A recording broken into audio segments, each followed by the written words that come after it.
signal, okay?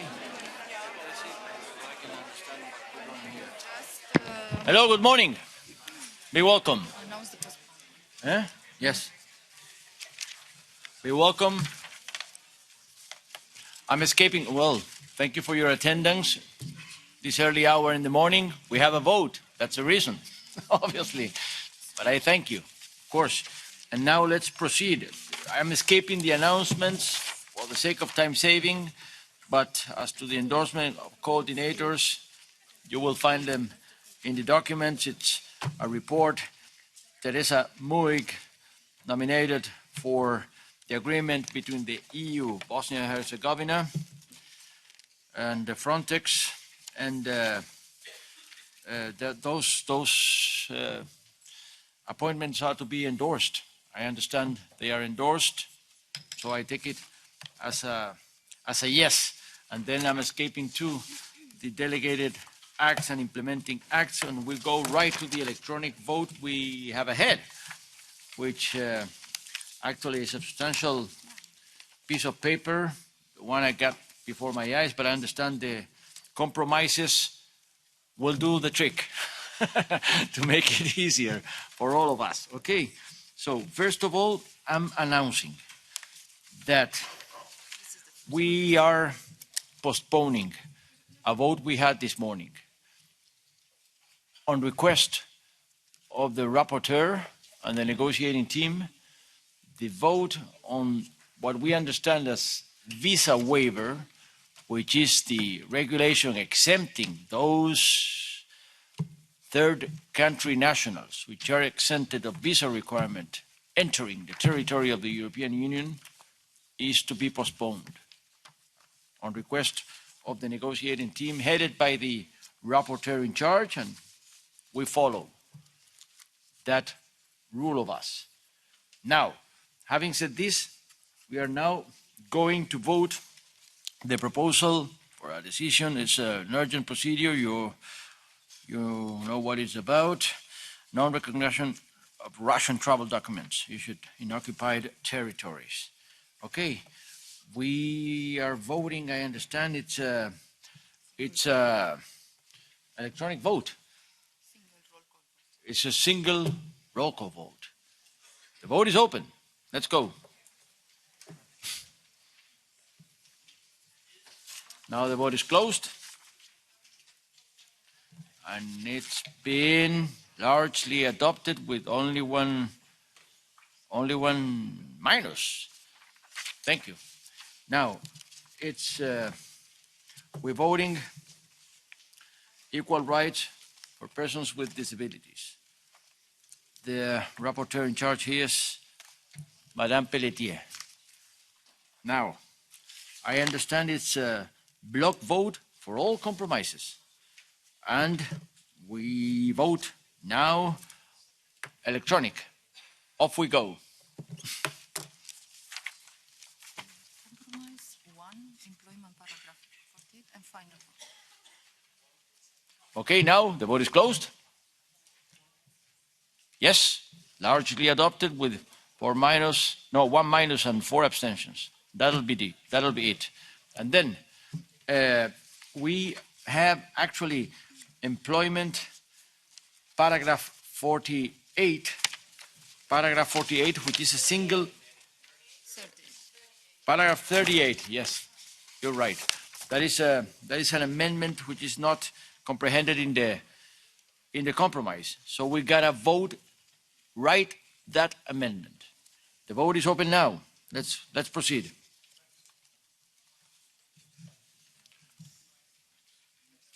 Now the vote is closed. What do we have? It's been adopted, slightly adopted, but adopted. 23 against 20 and 5 abstentions. Okay. Excuse me? Really? What happened? I see. So are you voting against? So that it's one vote. Then it'll be 23 against 21. Still a majority of favor. Excuse me? 23 plus and 21. And you? What is it? It's the same. The vote remains the same. With 2 plus, it's still 23 to 22. So. But I mean, how many of you didn't or couldn't vote? 2. 2. So then it's 23 against 22. It's still a plus. Still a plus. It's still a plus. Okay. Then, now final vote, I guess. Roll call, final vote. Let's go.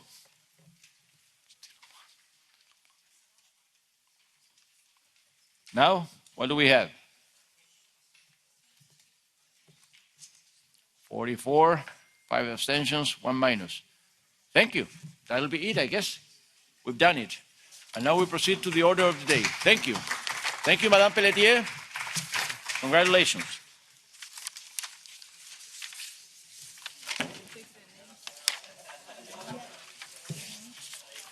Now we have an exchange of views. What does? Now we have an exchange of views, okay?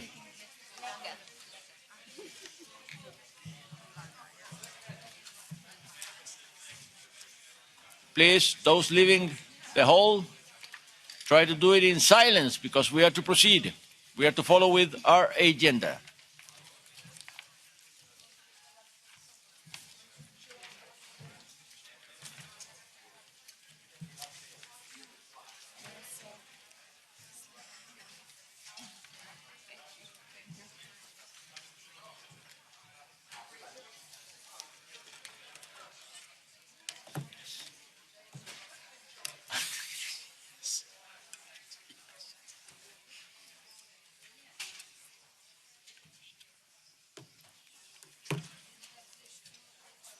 Now, if you please, those remaining in the room,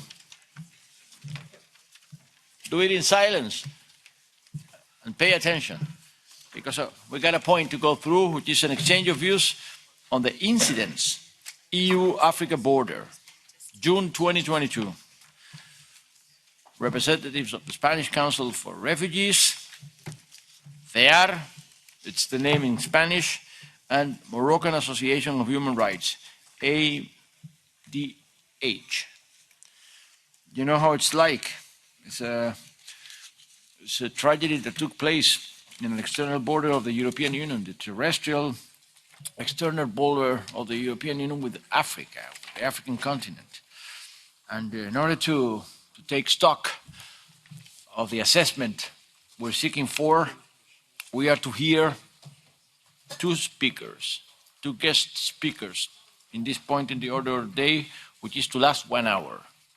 It'll be Estrella Galán, which is the director of CEAR, the Spanish Commission for Refugees. And then it'll be Omar Naji, which is vice president of Moroccan Association of Human Rights.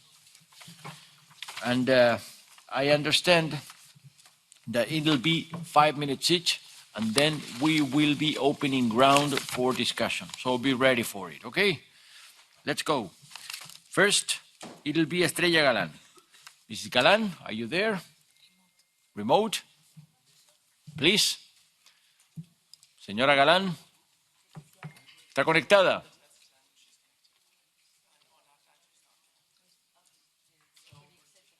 ¿Hay un problema? ¿Hay un problema con la conexión? There's a problem with the connection. Shall we? Testing? If the problem is not sorted out, we could invert or reverse. No? No, the other one, neither. So neither is connected. I'm sorry. Let's see if they work it out. They are Testing the connection. Thank you for your patience.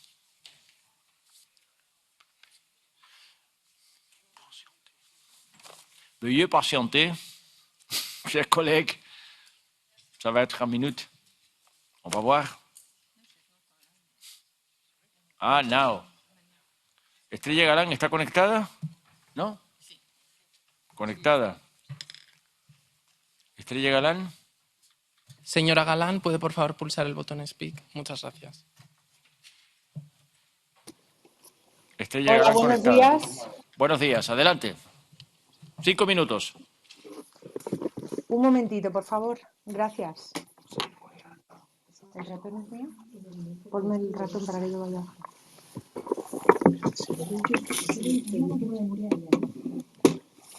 Buenos días. Muchísimas gracias por la...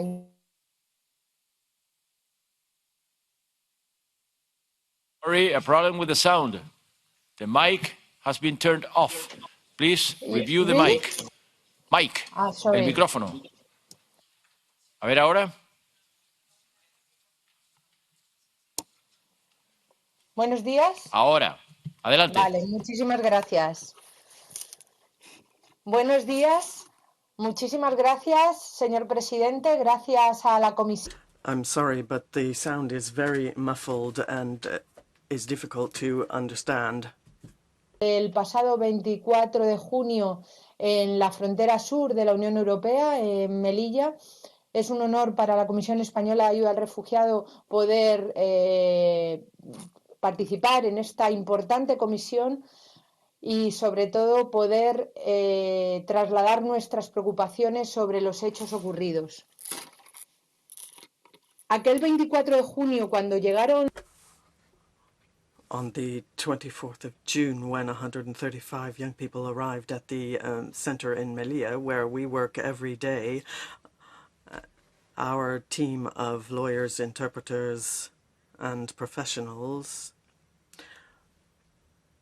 were not aware that we were meeting with survivors of an unprecedented tragedy on the southern border of the European Union. You're all aware that the situation that the sub-Saharan population is subjected to in crossing Morocco.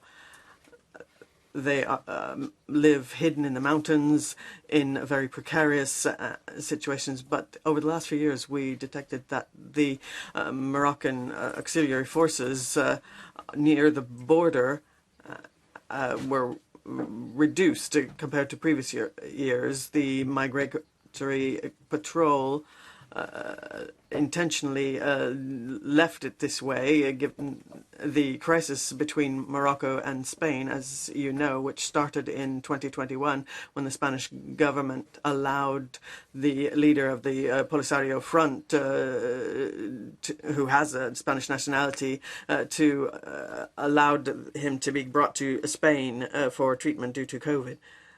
More than 6,000 migrants, many of them minors, entered into Ceuta in a single day. Morocco continued to show how they could pressure Spain on its borders. Even months afterwards, they continued the attempts. In March, 2,500 people tried to reach the Spanish border, and all of this took place without any sort of legal guarantees. In March 2022, there was a change, however, given the new position in Spanish government to support Morocco faced with the Western Sahara. The neighborhood and cooperation relations were renewed, and the rescues at sea and migrant detentions and violence against sub-Saharan people in the Alawi countries, and they were affected at the borders. Now, in the week of the 20th of June, where we had the celebration of the World Day of Refugees, where we had commemorative acts in Spain, there the Moroccan forces again turned on the refugees. Now, we didn't think it was random that at the same time, the NATO summit was being organized in Madrid, and this was a summit where Ceuta and Melilla were identified as being protected by NATO under the collective defense agreement. Now, back to the moment of the tragedy. The testimony of people that we've been able to hear from told us that on the evening before, the Moroccan forces tried to force them to leave the territory, or else they said they would shoot at them. Now, Morocco had warned them that this attempt to breach the borders would be taking place.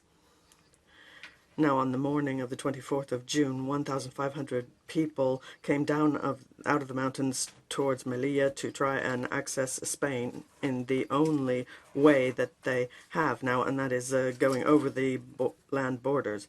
And as you know, this led to at least the death of 23 people dead officially, and 77 people disappeared, and we still don't know what happened to them. It's important to mention the profile of these people because the majority of them are from South Sudan and Chad. Many of them went from Darfur refugee camps when they were very, very young, and most of them went through Libya, going through torture in detention centers where there's structured mistreatment. So they're clear refugees, but unfortunately they're not white, they're not blonde, nor are they European.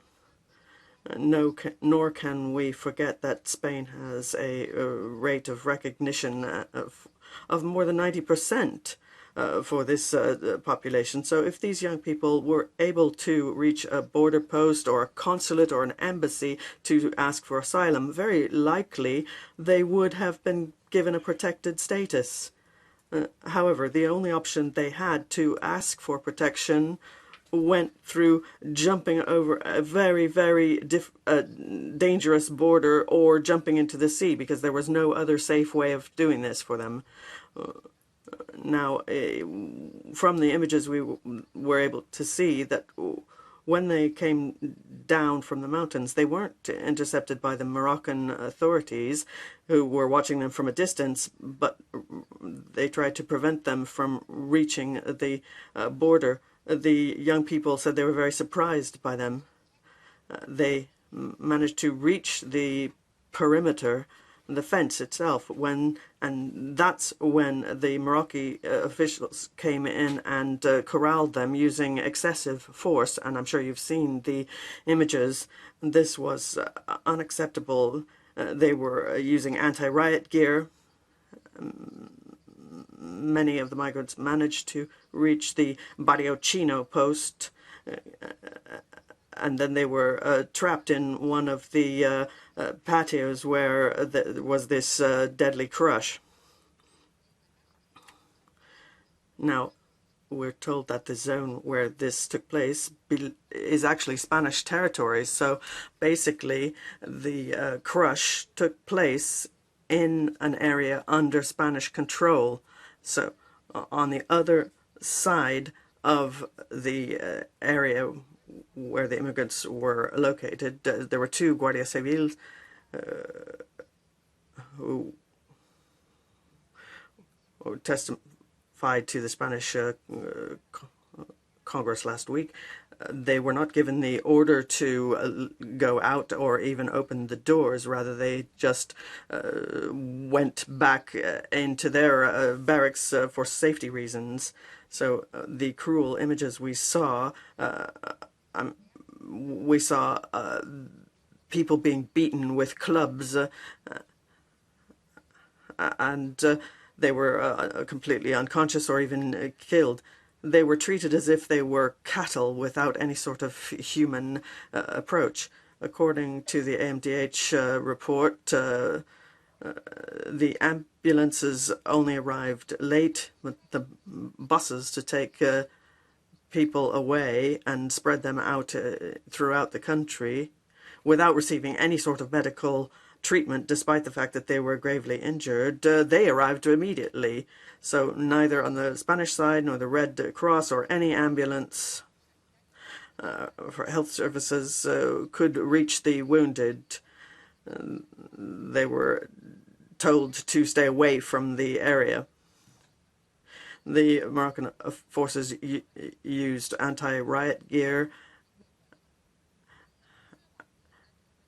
this was taking place in Spanish territory under the passive regard of the Guardia Civil, which was facilitating this summary treatment, violating the rules on human rights protection. And the Spanish public defender said that this was contrary to our laws as well. So we had 470 summary beatings, and 23 people died, as I said, officially, although there are estimates that there were at least 37 deaths.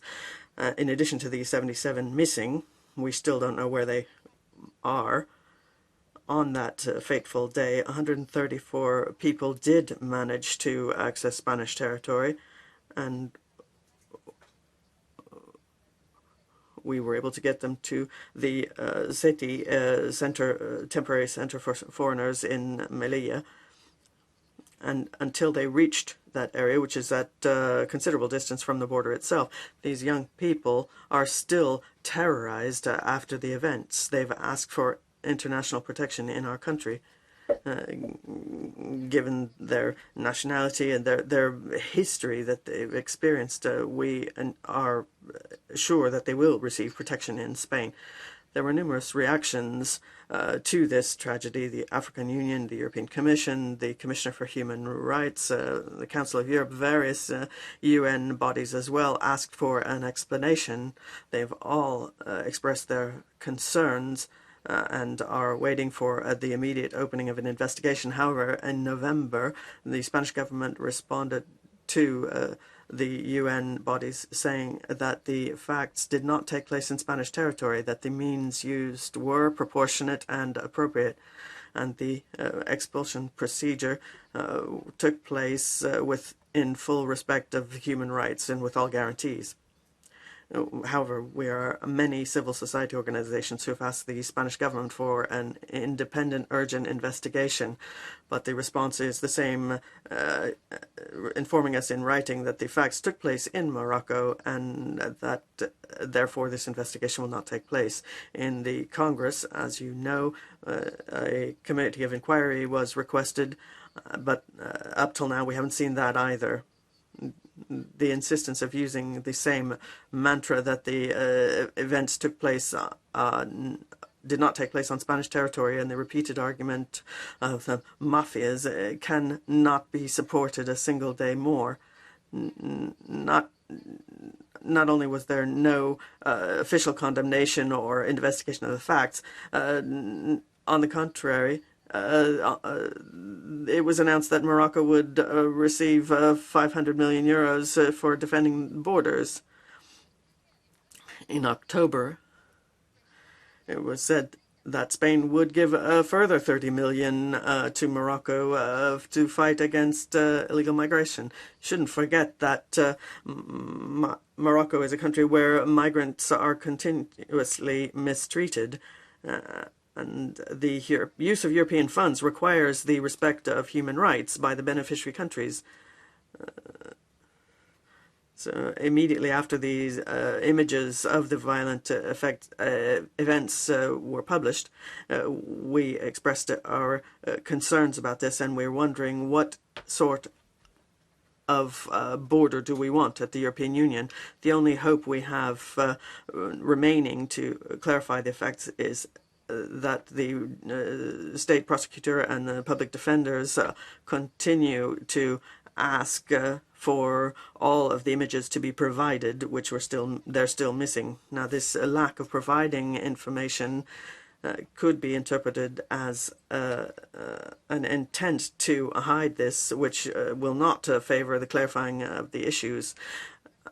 At the most crucial moment of the tragedy, the images recorded were broken off because they had to be reposted.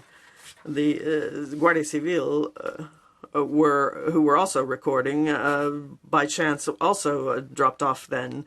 So also, why were the cameras turned off that particular day, given that the Guardia Civil was told that they were warned that there might be an attempt to breach the border there? So this whole thing is incredible. So no one can deny at this point that we need a comprehensive investigation to clarify the facts. So it's essential that the victims and their families can have justice, and so we can hear what happened and that they can be offered reparations for the damages, because such a barbarous act at the European border cannot be acceptable. This sort of event cannot take place with impunity. We need to fulfill the Charter of Fundamental Rights in European Union and the UN Charter on Human Rights. Morocco signed up to this, and these rights must be guaranteed to any person who is under the effective jurisdiction and control of the authorities of the state affected, even if the person is not in the territory. Now, with that in mind, 4 days after the day of the International Day of Refugees, we saw these assumed violations of the right to asylum. As I said, most of the people were Sudanese and had suffered persecution in their country of origin. So they were already in need of international protection. To prevent them from entering means undermining the right to asylum and the principle of non-return. It's essential that the public defender himself stated that in terms of applying for asylum at an embassy or consulate is impossible in Ceuta and Melilla at the moment. There's also a presumed violation of the ban on collective expulsions included in Article 19 of the European Charter on Fundamental Rights. The public defender carried out 470 illegal returns without fulfilling the requirements laid down by the Constitutional Tribunal, which says that any border expulsion can only take place individually under full legal control and in fulfillment of the international obligations guaranteeing the protection of minors, victims of trafficking, pregnant women. None of this was guaranteed in the summary expulsions that day, and we saw people that were intercepted by the Spanish Guardia Civil in Spanish territory, where we saw Moroccan agents who wandered into Spanish territory to grab people and violently haul them away. Nor were the basic procedural guarantees. Ms. Galan, you had 5 minutes. I mean, obviously this is an important testimony, and remote makes it even more difficult. But could I ask you to, you've already doubled the time accorded to you. And could I ask you, therefore, to wrap up? Thank you. Apologies. And, okay. There's a presumed assumption of not providing aid because there was no aid provided to the wounded. And lastly, the provision of torture was also violated. So to conclude, we would like to have an immediate and transparent investigation to clarify the events of this terrible tragedy, which took place against people who should be entitled to international protection. It's essential to guarantee access to the asylum procedure at the border in accordance with Article 38 of the law on asylum.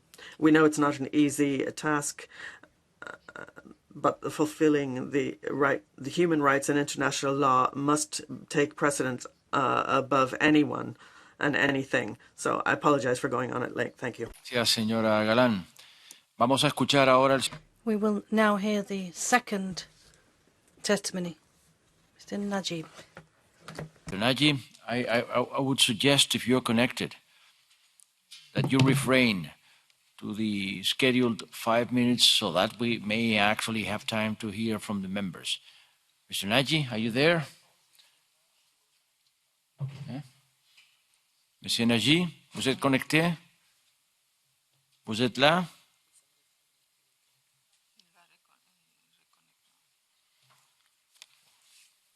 On vous attend, Monsieur Nagy. Mr. Nagy, if you could connect, please. We don't seem to have a connection.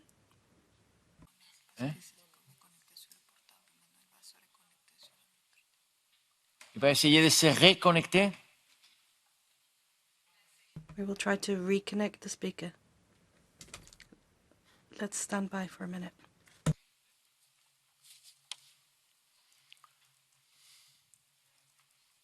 Non, pas façon. No way. Désolé. Eh? Okay. Alors, for the sake of time saving, let's open up the floor for discussion. Getting started with you. Jerome Lenners, is it right? Or Javier Zarzalejos? Adelante. Go ahead, Mr. Zarzalejos. Or Jerome Lenners. Oh, I do apologize. I really apologize, Mr. Zarzalejos. It seems to me that we have been able to connect with Omar Nagy, if you're with us. Mr. Nagy, yes, indeed, I am here.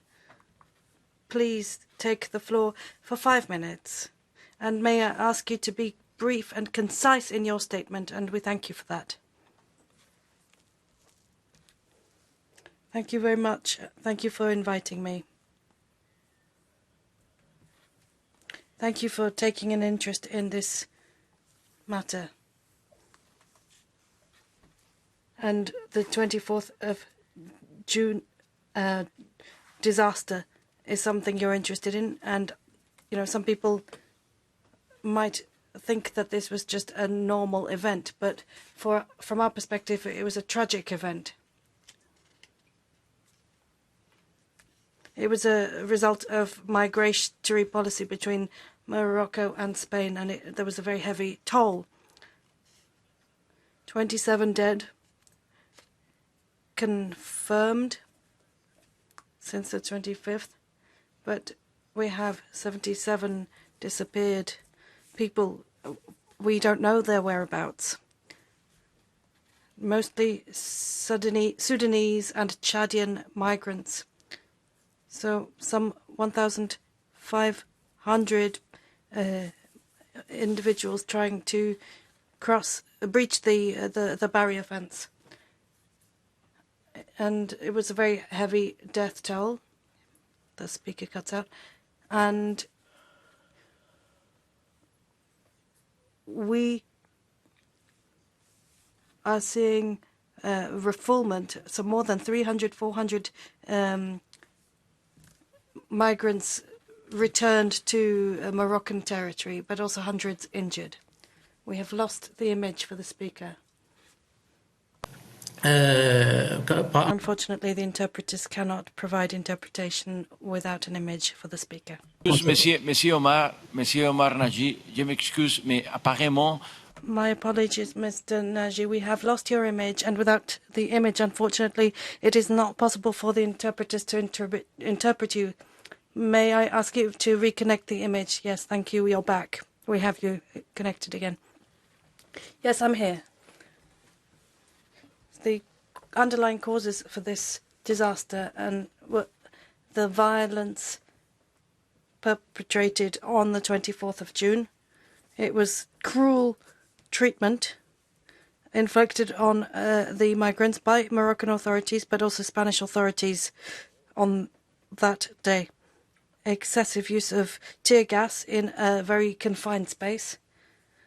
Some 1,500 migrants were concentrated there. Tear gas and rubber bullets were fired also at the crowd by the Spanish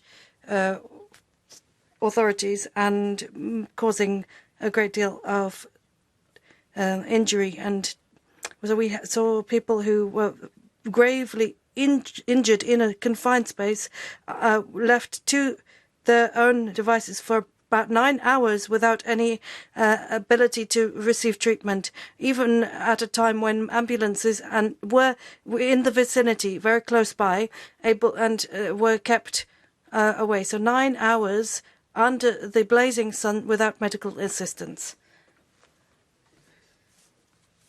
You must also be aware of the fact on the 24th, the Moroccan authorities decided they would allow the migrants to travel 6 kilometers towards the barrier without dispersing these people. So they decided against this option. So they simply waited for the migrants to arrive at the fence before launching an attack on the group. Now, the migrants, when they arrived at Abachino, they were met by some 2,000 military personnel from the Moroccan side. And there was no possibility for these people to return to the forests, as so they were actually surrounded on all sides by the armed forces, and it turned into a massacre. It turned into a desperate situation. So there was a clear decision to wait for the migrants to get to the fence, to reach the fence, and there was a desire to send a message to Spain to see what they were capable of. And it was, in fact, people who paid with their lives for this message to be sent. We had the 2 to 3rd of March as well, where there was another attempt. Some 2,000 migrants were involved in that, and 1,000 of them reached Spanish territory, but there were no deaths or serious injuries on that case. But on the 24th of the 6th, things were different, and we had a very serious outcome, a very serious situation with 27 dead and 77 disappeared. At Ajnador, we saw that the authorities on the Moroccan side wanted to carry out clandestine burials and without making it possible to investigate, but that was stopped. And so now the bodies are being held at a morgue, but no family members of the deceased have been able to see their loved ones, not even family members who travelled a very, very long way to try and see their loved ones' bodies were prevented from doing so. It's not been possible. So there are many, many unanswered questions on this. So right from the start, we've been saying an independent, comprehensive inquiry must be launched so that we can shed light on all of these unanswered questions. We know that there is video material, there is on the Moroccan side, but there's nothing submitted from the Spanish side so far. In spite of our attempts on the Moroccan side, we've published all the information, but on the Spanish side, there are just a handful of photographs, and we were told that that day the cameras were switched off. And on that day, we were able to see that cameras were indeed actually switched on and were filming. So the Moroccan inquiry is underway. However, on the Spanish side, there is no inquiry currently underway, and we need to, therefore, continue to demand a comprehensive study so that we can shed light on the events of the 24th of June, which we believe was a criminal event where there were clashes at the border, and we know that there's always been a great deal of tension around this issue, around that border. There have always been attempts to breach the border. We have these attempts all year round, but this time, on this day, there was a much more serious response, and we are worried that further tragedies may occur if we cannot re-establish a good cooperation between Spanish and Moroccan authorities. Up the floor. Merci, Monsieur Nagy. de votre témoignage de la situation. Thank you very much for your statement. Now we must hear from the Commission. We must discuss it in the committee, rather. Mr. Zarzalejos, you have the floor, first of all. Thank you. One can say a great deal about this very serious incident. And we believe that the actual number of victims is still to be determined. At this border of Melilla, what we cannot say, however, is that this situation was well handled by Moroccan authorities. Now, the Spanish government responded,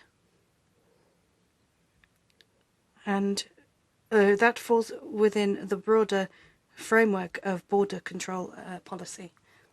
Now, we have here the proof that the Spanish authorities didn't handle the situation well and competently. Now, the Spanish authorities were invited to attend this meeting and refused on very questionable grounds. Now, this is a Spanish border, but it is furthermore a European external border. And so the Interior Ministry of Spain should have been here at today's meeting to answer our questions, and they should have been able to react to a very serious incident that occurred on a European external border. Now, I'll recall that we had a recent debate on cooperation with Croatia in the context of the Schengen agreement. One thing I will say about the reaction. The reaction was that this happened on Moroccan territory and that the response was clear and orderly. Or neither of those comments are truthful, and there were several question marks remain hanging over this statement. The Spanish state prosecutor, in fact, called for a detailed investigation to be launched. Now, this is not the forum for pointing the finger of blame at anyone. We simply wish to establish the facts. Now, this House has a right to know the facts on the ground as they really occurred on a European external border, I repeat. Now, our group, the EPP, European People's Party, will continue to insist on the need for the Interior Ministry to appear before this Parliament to answer questions. Now, the number of deaths, the number of disappeared,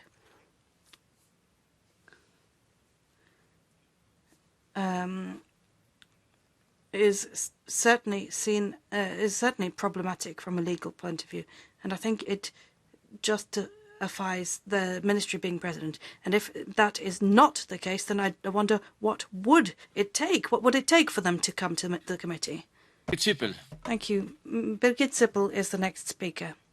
Vielen Dank. Thank you very much. I'm going to be speaking German. Thank you very much to our two guests today. Both of them have expressed critical points of view. However, I'm really confused. I have a lot of questions which remain open. Of course, you can point out that the relationships with Morocco have gotten worse, so that on the Moroccan side there has perhaps been less control taking place. However, that's something we perhaps could have known. And the question is, to what extent did the Spanish side prepare themselves for the situation? And can you, considering the situation at the barrier, could you not imagine that all of these cameras on this day didn't work? So these questions are open. And the other questions are open on the Moroccan side as well. When I hear that on this point where the refugees arrived at the wall, they were suddenly surrounded by 2,000 Moroccan soldiers. Well, the question is, why were these 2,000 soldiers suddenly at the border? And why didn't they try to stop the movement earlier? Is it true that this was their intention? This has to be cleared up. We have to investigate this. This is a tragic event in June. Of course, we can't take it back, as it were, but we have to really look and see what kinds of measures can be taken. Do we stop these kinds of situations emerging in the future? And I think it's very important that right now the time has arrived to say that the investigations by the ombudsman and the prosecutors actually take place, not just on the Spanish side, but of course you have to have the necessary investigations on the Moroccan side as well. Now it'll be Sophie in 't Veld for Renew. Yes, thank you, Chair. It's the umpteenth time that we are discussing this kind of incidents over the years. So many people have died, you know, in an attempt, whatever you think of it, to get into Europe. And sometimes I have the feeling that we're almost numb to the fact that there are people, human beings, you know, who are somebody's child, somebody's brother, sister, father, mother. They have died. They're human beings, and other people are mourning. And then it is quite disturbing to see that there is so little sense of urgency to investigate what has happened. And if we hear that people are just being buried without the examinations having taken place, that is chilling. Very much like Birgit Sippel, I would like to know, where do we stand with the investigations by the Spanish prosecutor in particular? But I would also like to know what the European Commission is doing in this. When we're talking about the external borders of the Schengen area, then the European Union has a responsibility as well. I would like to know. I mean, I know that the Commission has expressed its shock and horror after the events happened. But what is the Commission doing? And has the Commission investigated? Has it requested clarifications from the Spanish government? Is it trying to find out what has happened on the border of Schengen? And I think we need clarifications from both sides, also from the Moroccan side, but I think we urgently need answers. This cannot drag on for many more months or years. We need to know, and what we heard just now, that the cameras had been switched off. I mean, that is a very, very alarming fact. So we need clarifications soon. Thank you, Mrs. in 't Veld. Now it'll be Tineke Strik for the Greens. Yes, thank you, Chair, and thanks a lot to both speakers. And I think it's very clear what has happened is a real disgrace for whole Europe. Basic human rights are blatantly violated. Lives are lost for no reason, simply because people were looking for safety. And I think it's very clear that Spain should take responsibility to ensure an independent investigation and offer access to an asylum procedure.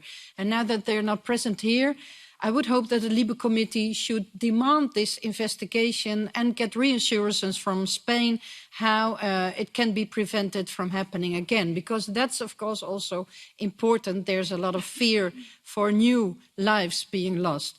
So this is why I have a few questions for the speakers, because I think we should make clear that everyone should have the possibility to ask for asylum at a border crossing point, right? And I would like to ask from you, is there any dispute about that the fence is on the Spanish territory? I understood that also the Spanish ombudsman, and in many other cases, it has been clearly legally also established that this is Spanish territory. And what you often see is that there's a reference to ND and NT judgments, which is often interpreted wrongly. Article 3 of the European Convention was not at stake. I think it's very important to find out if people, also migrants from sub-Sahara Africa, really have the possibility to reach the border crossing points and to ask for asylum? Or is it the case that due to this deal between Spain and Morocco, Moroccan border police prevents them to come in the vicinity of the border crossing points in order for them to ask for asylum? Could you explain to us indeed what possibilities do sub-Sahara migrants have in order to, in a normal way, ask for asylum in Spain? And about paying the Moroccan authorities to keep migrants away from the border, what exactly, can you tell us more about what is in those agreements? For what is Spain exactly paying? Is it only for readmissions or also for these types of actions at the border? And is EU money there also involved? And is there any guarantees or provisions about human rights compliance? Thank you. Thank you, Mrs. Strick. Now it'll go. I see no one in the room making the case for ECR. Yes, Madame Morano. Oui, merci, Monsieur le Président. J'entendais Monsieur... Thank you, Chairman. I heard Mr. Nagy say that for years now, people have been trying to breach the fence, and obviously there is a human misery and poverty, and there's the migration policy on the other hand as well. Now, I think it's interesting hearing speakers from the associations, but when a member state is being called into question, it would be fitting to invite a state representative to try and give some testimony in the statement, as well as the associations who we work with on a regular basis, obviously. Now, we're talking here about a violent siege, and I think, would we have been talking about 27 dead if there hadn't been this kind of brutal siege? And let's not forget that there were 140 injuries on the side of the border control forces as well. The National Human Rights Commission has been investigating in its capacity as an independent investigator. And I do hear the remarks of the associations, and I think their work is perfectly legitimate. But my plea would be, if we want to put an end to these tragedies, that we also put this on the agenda of the AU, the African Union, which for decades now is ignoring the issue of ongoing, persistent attempts to reach our continent. I think without some sort of joint endeavour between the European Union and the African Union to commit to defending human rights on both sides of the Mediterranean, we won't get on top of this problem. Thank you, Madam. I thought you were still EPP. I was giving the floor to the ECR group, I'm afraid. Sorry, I was looking for someone from the ECR, but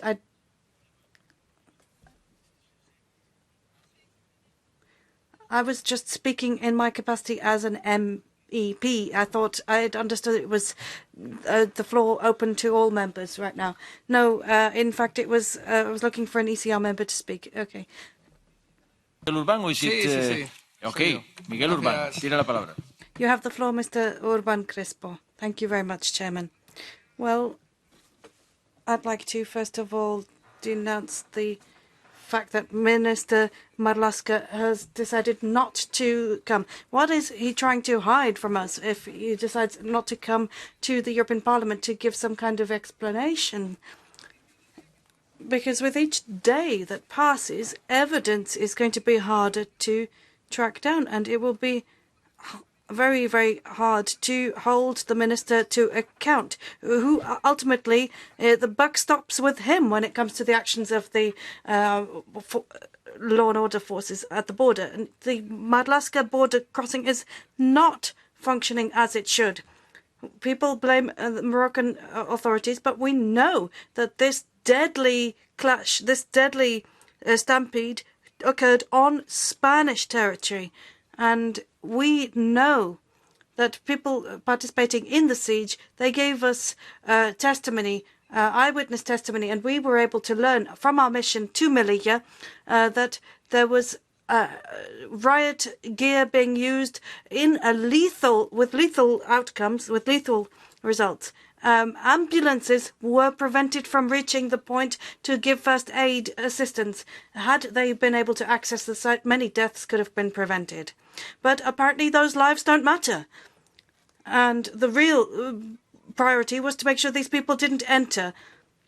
And people said, well, had we opened the gates, they would have come in. That just says it all. So we cannot accept the Moroccan authorities because they prevented us from accessing public hearings that were being organised with victims of the siege, so that we could gather information. Now, in light of this, we demand that we put an end to these illegal returns, illegal refoulement, the end to European policy of outsourcing border management to dictatorial regimes, and we demand an end to the Spanish migration policy that we've seen, and opening up of legal routes for migration so that we cannot see a continuation of the current lethal migration policy we're seeing at Europe's borders. And this must lead to an immediate resignation of Minister Marlaska. Mr. Orban, I would just like you to note that fulfilling my institutional role as chair of the committee, the minister was asked to attend, and he responded that he was available to the Parliament when the inquiries underway are concluded. So when these conclusions are made public, the minister will appear. I mean, this is public knowledge. Chairman, the reality is he's not here.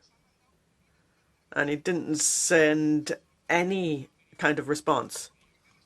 Quería que fuese de conocimiento general de los miembros de la comisión. Quería que fuese de conocimiento general de los miembros de la comisión la carta del ministro Marlaska, que está en su poder. Okay. Now we move on. I guess we have completed the first round, and let's go for a second round because I have listed some other members willing to speak. It'll be first Javier Moreno. Gracias, presidente. Thank you, Chairman. First of all, I would like to thank Mrs. Galán for her presentation, as well as all the work of the cese from its inception, and also Mr. Nagy for his presentation. Now, Melilla was a tragedy, not just that day, but any death would be a tragedy. But I'm afraid that there will be more, not just in Melilla, but in Lampedusa, Canaries, elsewhere in the Channel, and this is why we need to act. Now, as the chairman said, there are 2 open investigations underway, and Mr. Orban, we need to wait for the results of those. I'm not trying to justify the minister, Mr. Orban, but this is what we... I have the floor, please. Now, what I'm surprised about is that in the EPP I've heard 2 different views, Mr. Morano defending the Spanish government and Moroccan government, and Mr. Sarsuelos attacking the government. Now I'm upset that they're using the tragedy to try and attack the government. I think that's really not acceptable. Mr. Sarsuelos, the policies of the Spanish government is the result of Aquarius. A few days after the government fell due to corruption, this is the government we have. Now, obviously, having said that, this is nonetheless a European challenge, not just in Melilla, but we need a European response. Ms. Galan, you said that they need to go to the consulate, but how do you get to the consulates? In the 2,500 requests to Zapatero's government, there were applications from Senegal and Mauritania to try and have a managed migration policy in a legal manner in order to be able to deal with these people. And lastly, I think we need to carry on working at the European level. And I would just remind you, and I think we'll be discussing this next week in the plenary, I have said long and loud that we need a European mechanism for maritime search and rescue, because we're going to see this happening not just in Ceuta and Melilla, but in the Mediterranean and the Atlantic. And let's see if the EPP will vote in favour of that. Thank you. Thank you, Mr. Moreno. Let's also hear from Eric Marquardt from the Greens. Thank you very much also to the speakers. I think many questions have been already answered. I make it very short. I was listening to Mr. Sanchez after this tragic event, and he said that it's basically human traffickers and smugglers who are responsible for this tragedy. To my understanding, of course, smuggling and human trafficking is a problem, but I understood the situation in Melilla that people are trying without smugglers, without human traffickers, without money at all, to somehow cross the border. So my question would be if there is any sign that human traffickers or smugglers are involved in these kind of events, because I know that, of course, in the central Mediterranean, in Greece, in Croatia, there are everywhere smugglers involved, but at this border I thought that there are no smugglers at all, and that's why people try to cross in large numbers. Yeah, that's the question. Thanks. Thank you, Mr. Marquardt. Tengo también anotada a Isabel Santos. Isabel Santos. Sim, Sr. Presidente. Thank you, President. Thank you, Chairman. This Parliament cannot be a place where we have public hearings and public judgments. This would be violating the most basic rules of respect for the rule of law that we all defend, and the proper functioning of the justice system. These are basic values that we defend. And this would demand that an independent and swift inquiry take place, because any failure to investigate swiftly and in due time, and that's absolutely right that we promote this and support this, we need this investigation to look at who carried out which actions, what happened, and establish the facts both on the Moroccan and on Spanish side. Now, we know that some children are taken to the border on false promises. They're being told that they will meet a famous football player on the other side of the fence. Things like this are being said. Now, we know there's a lack of humanity, there's cruelty even, and culpability that cannot be ignored by this investigation. So we should all insist that a swift and independent inquiry be carried out so that we have clarity on the facts.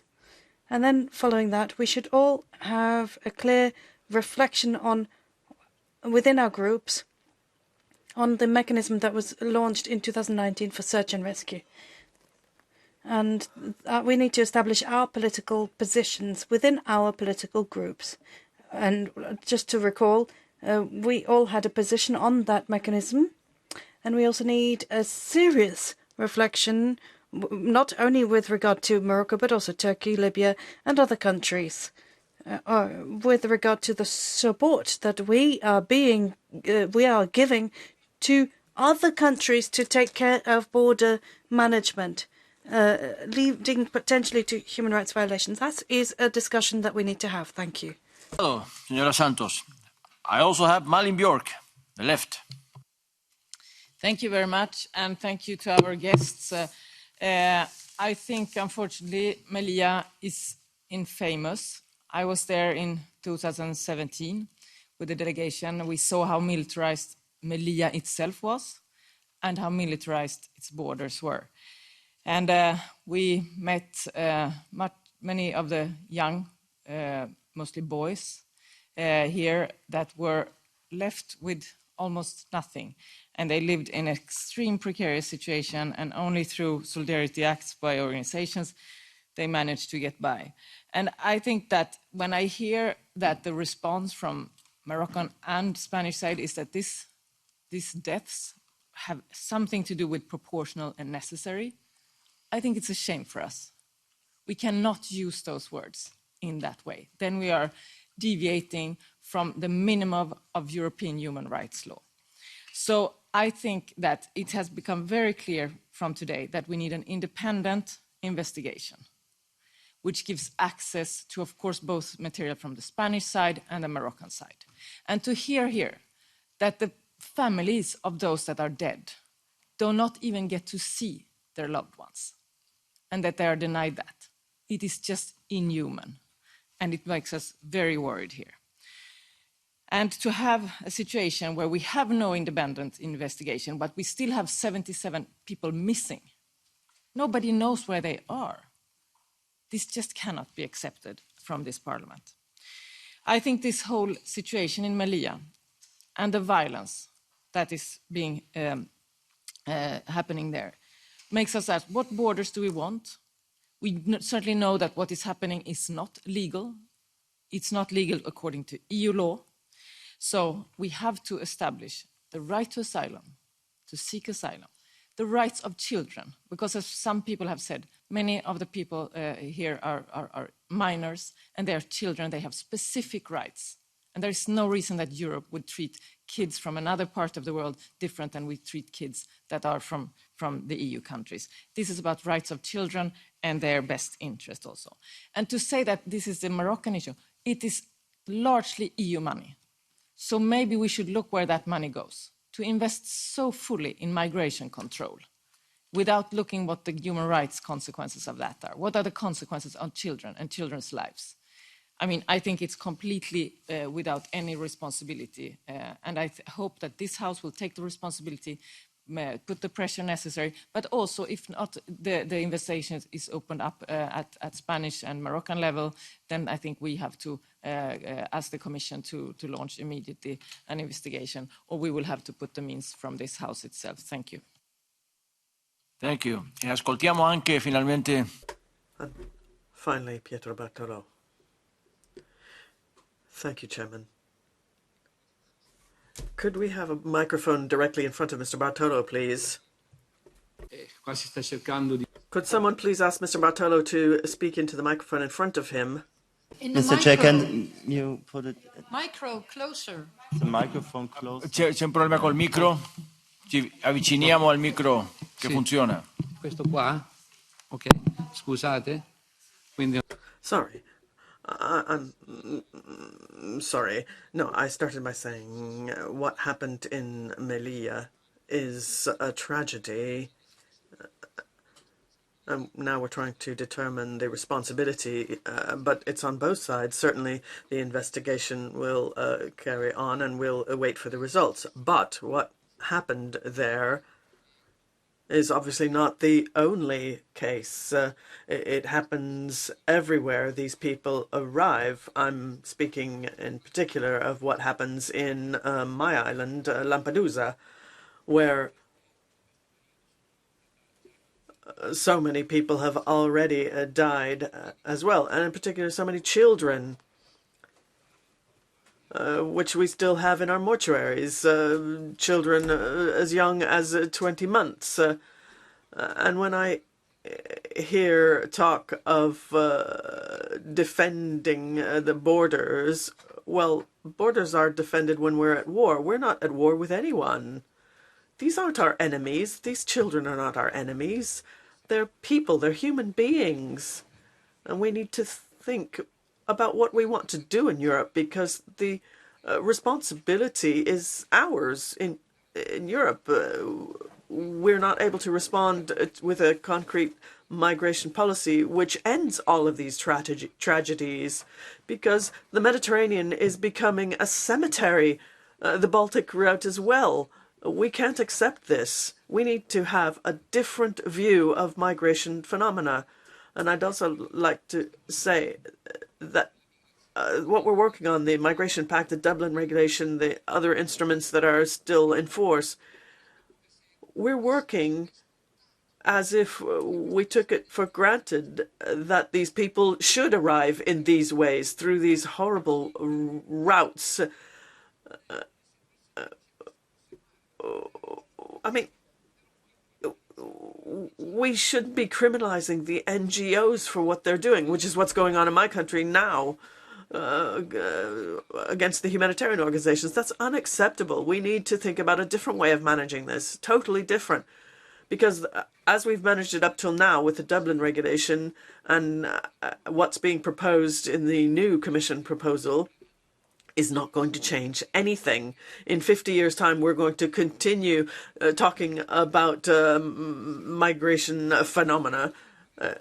We need to ensure that these people arrive in legal channels. I mean, these people shouldn't have to put one foot in Melilla. They should arrive through humanitarian corridors. And we talk about the external dimension, which is what we often talk about.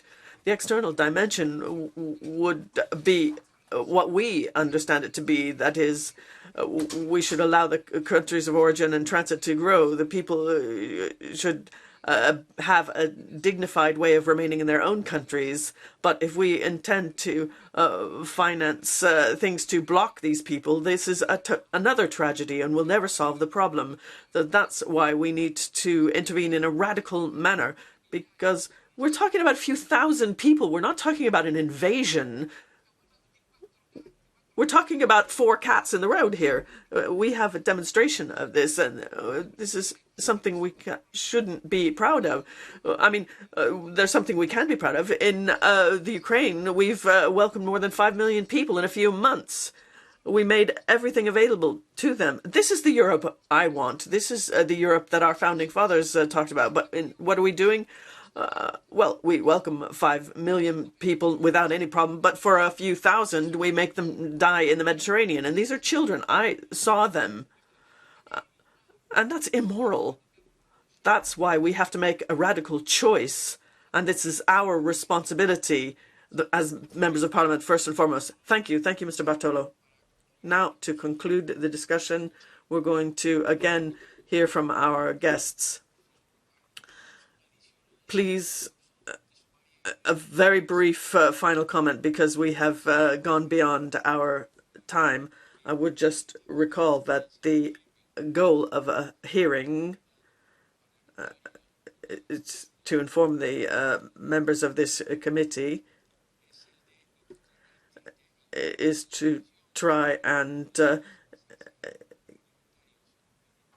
illustrate the situation and give the opportunity for members to express their opinions on a relevant issue, which is important. We have competence for the integrated approach to our external borders based on Article 76 of the European Union, the Treaty on the European Union.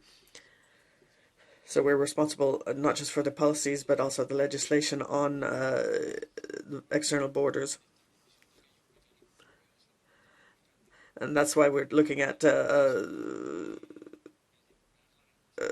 new policy on trying to set up search and rescue at sea policy. But we're not responsible for the policies of the American governments or the Spanish government. We are entitled to express our opinion and not to demand the resignation of members carrying out their democratic responsibility. That's up to the local politicians who are elected by the citizens. But as I said, here I would ask you to make a summary conclusion so we can conclude this. So, Soya Gayan, go ahead, please. 。 。 。 。 。 。 。 。 。 。 。 。 。 。 。 。 。 。 。 。 。 。 。 。 。 . 。 . 。 。 . 。 。 . 。 . 。 . 。 . 。 . 。 . 。 . 。 . 。 . 。 . 。 . 。 . 。 . 。 . 。 . 。 . 。 . 。 . Es complejo sintetizar todas las preguntas que se han. Well, it's difficult to sum up all of the questions that were made, but to pick up on a few of them. We agree with Mr. Sasalejos. The impression that these declarations from the president at the time, who came out and said that the situation was sorted out, well, that was very wrong. We need a change of approach, and we need to ensure that the whole event is clarified. Mrs. Siepel asked whether the Spanish forces were prepared to receive the siege or to deal with the crisis which was forecast. Well, the Guardia Civil said that they were there, but we saw how the cameras were switched off. Prepared, yes, but the other question is for what?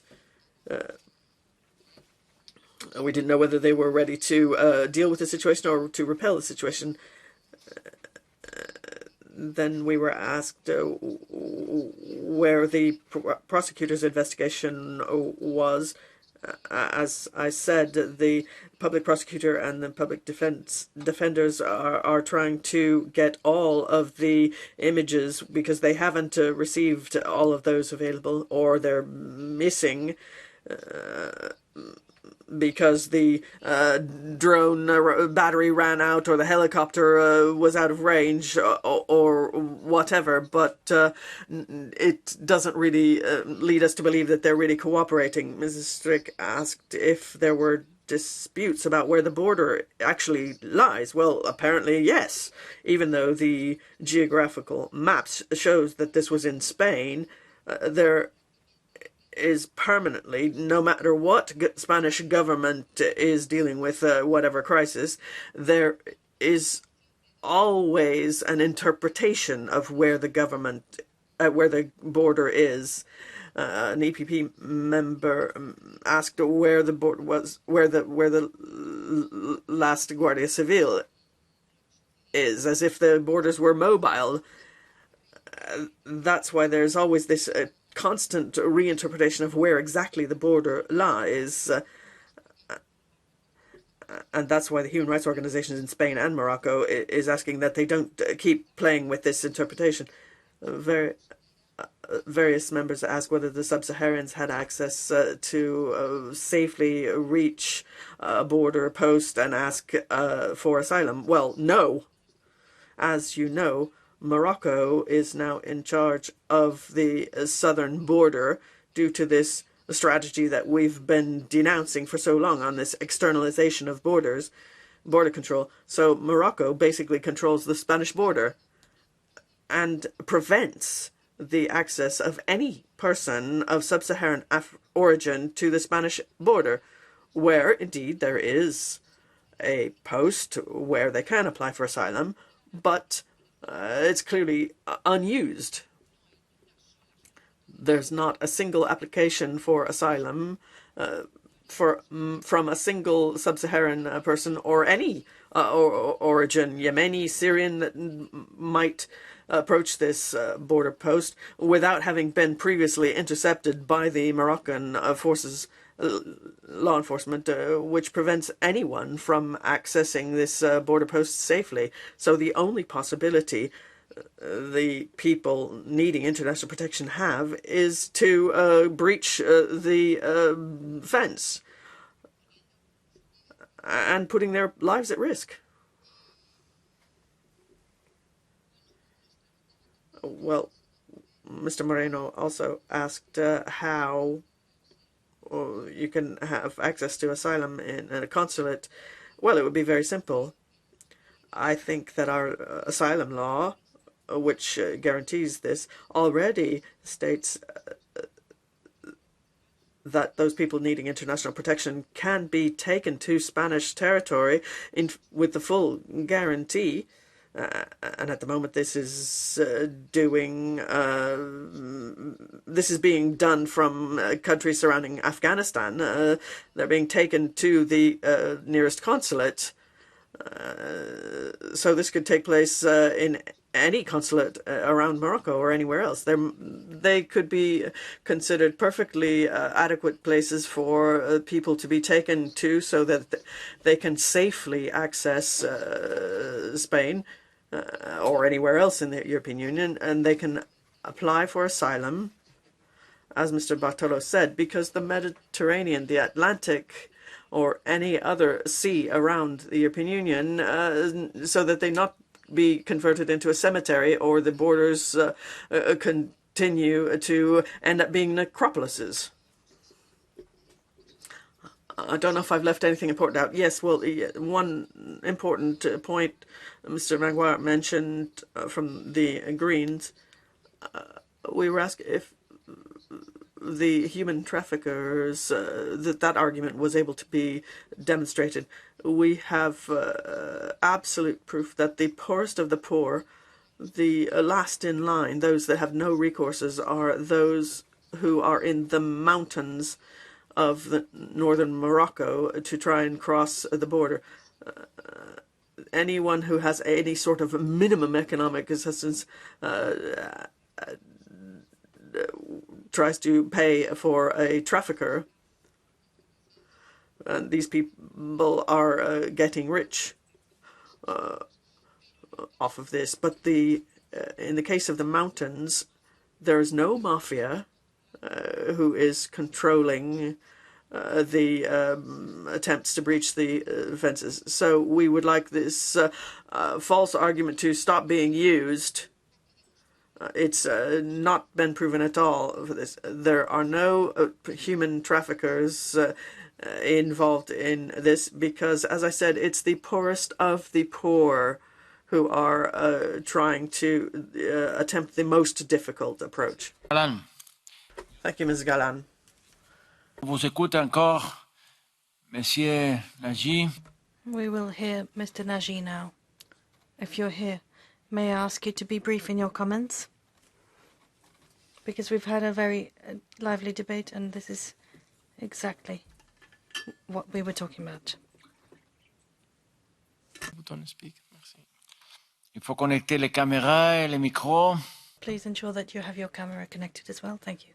We have you connected. Yes. This discussion was interesting, and I have a few comments by way of reaction.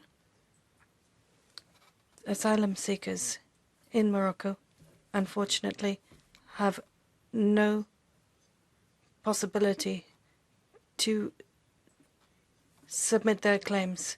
The whole province of Nador is a no-go zone for asylum seekers. So if you want to travel by bus, if you want any from Rabat to Ujnaber, for migrants, it's actually impossible. For all migrants, including Sudanese people.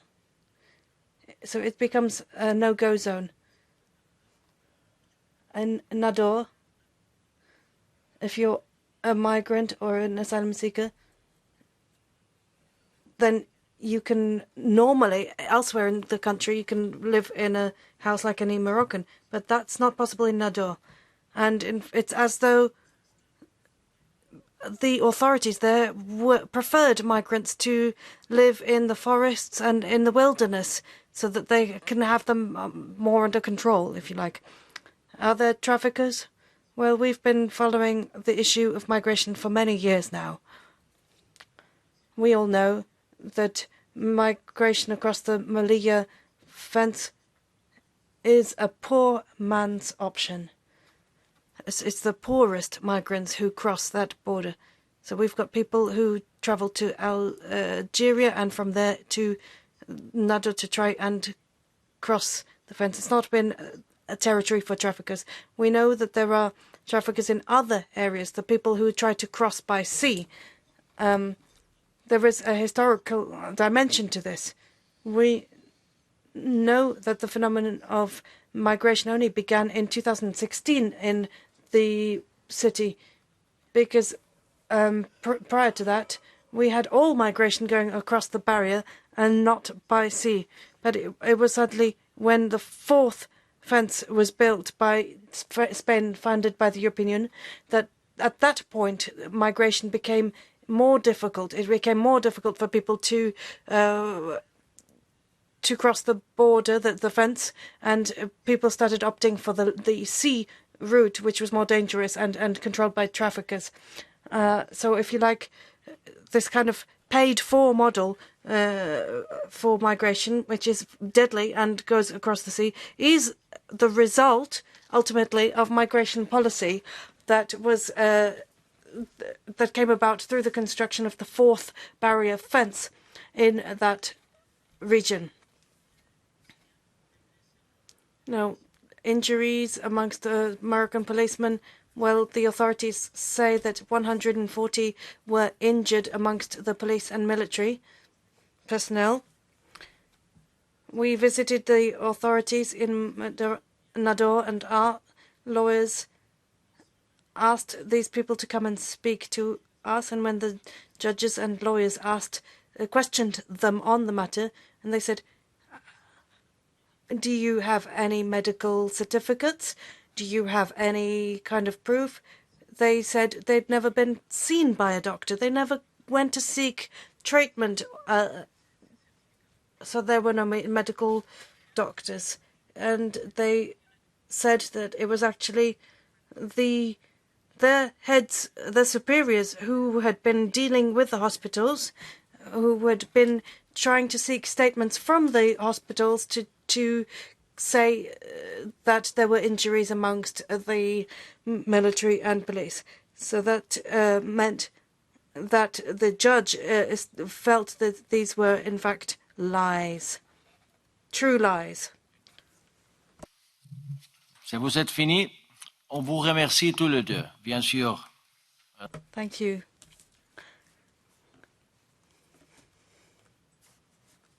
Now, we are here in the Civil Liberties Committee. We are very much concerned about these issues, but if everyone agrees, we will move to the next item. It's point number 7, amending the regulation on Union Code governing movement of persons across border, what we call Schengen Borders Code, Schengen Governance Code. And we have as rapporteur for this file, Madame Guillaume, Sylvie Guillaume. The point here is precisely to consider the draft report and to set the deadline for amendments. Okay, we will. On vous écoute, Madame Guillaume. 5 minutes. Merci, je vais essayer de faire. Thank you, I'll do my best. Thank you for giving me the floor. The European Commission has submitted a revision of the Schengen Code. We're trying to make very swift progress on this, but we don't want to rush it through either. There were some technical obstacles, some stumbling blocks, but here we are, and we're ready to present this file to you now. The file is very complex, as you will know. It's both technically and politically complex. The Schengen system has been under great pressure in recent times, and I think our citizens nevertheless feel this is one of Europe's big achievements. It is a unique system that allows millions and thousands of people to cross borders without showing their documents. And I think this file is, however, very complex, because further changes can be made for various reasons, some of them not defined. Let me return to the original spirit of Schengen. That's what underpins my report. And I suggest that exceptions to the Schengen Code are made exceptional. 1 month renewable, up to 3 months in the case of unforeseeable threats, 3 months renewable in the event of predictable, foreseeable events. So reintroducing border controls beyond the 3-month period would require a risk assessment. And if member states wish to reintroduce internal borders beyond a 6-month period, the European Commission will have to judge on the real needs and proportionality considerations.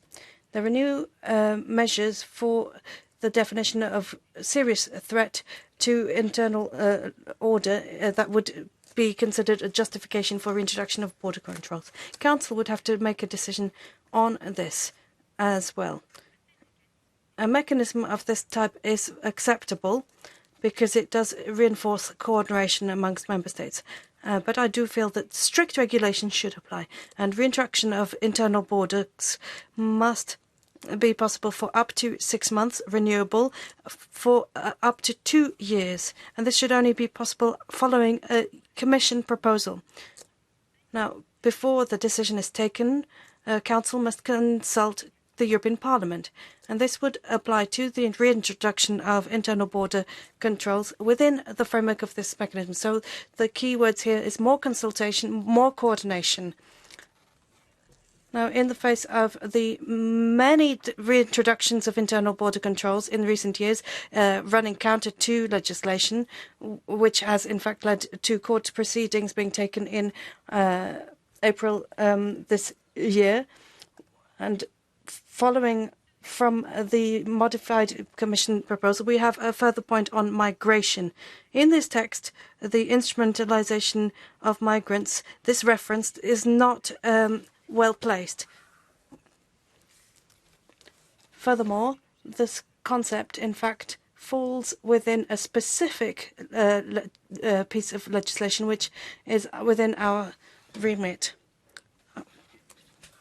Our Article 23A is deleted, and that talks about the internal returns between member states in the case of irregular migration. This new internal procedure is not pertinent in my view. It's not very clearly worded, and it would add an additional layer of bureaucracy to all our procedures. The return directive is currently being revised, so there is the possibility to revise that instrument. And secondly, it's possible for member states to conclude return agreements, but that would run counter to our collective desire to have shared rules within the Schengen area. So this Schengen regulation should not be dealing with migratory policy, which should be covered by asylum policy, in my view.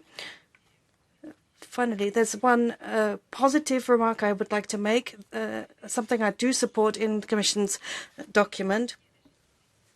The management of pandemics. And here, again, there's an attempt to include Parliament in decision-making, and that's a positive thing in my view. So if I may conclude, the past 10 years have shown that it's much easier these days for political leaders to reintroduce internal border checks than to lift those reintroductions of border checks later on.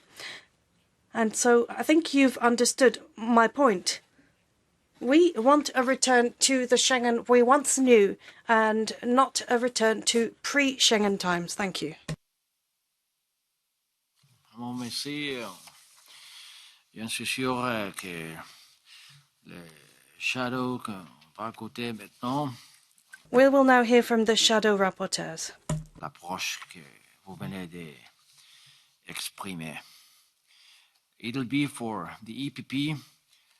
I see it's Lina de Pont. Yes, yeah, there you go. Thanks a lot, Chair. I'm replacing our shadow, Sarah Skittedal, for the time being, because unfortunately she can't be here today. First of all, let me thank the rapporteur for the draft report, of course, and I would underline and highlight it as well, as the rapporteur just said. It is a very important file, also for us as EPP, and I fully support the message of importance of the Schengen area and safeguarding the Schengen area. It must be safeguarded, it must be nurtured, and it is indeed part of our European DNA we all share within the European Union. But there's always a but to that. We also need to have a closer look on how the reality is, because there is indeed a nexus between external border control and internal free movement, and there is a nexus between security-related issues and the question on safeguarding the internal free movement without border controls. We do have some member states that introduced internal border controls, which is of course not a good thing, But there is obviously a reason to that, and we need to try to address that. So we can do better at addressing the challenges we face also at our external border. Again, the Commission's proposal for an updated Schengen border code modernizes the border management to also address that, if it's human trafficking, unauthorized movements within the area, and to respond more resiliently to serious threats, including threats to public health, like we all experienced in the past 2 years.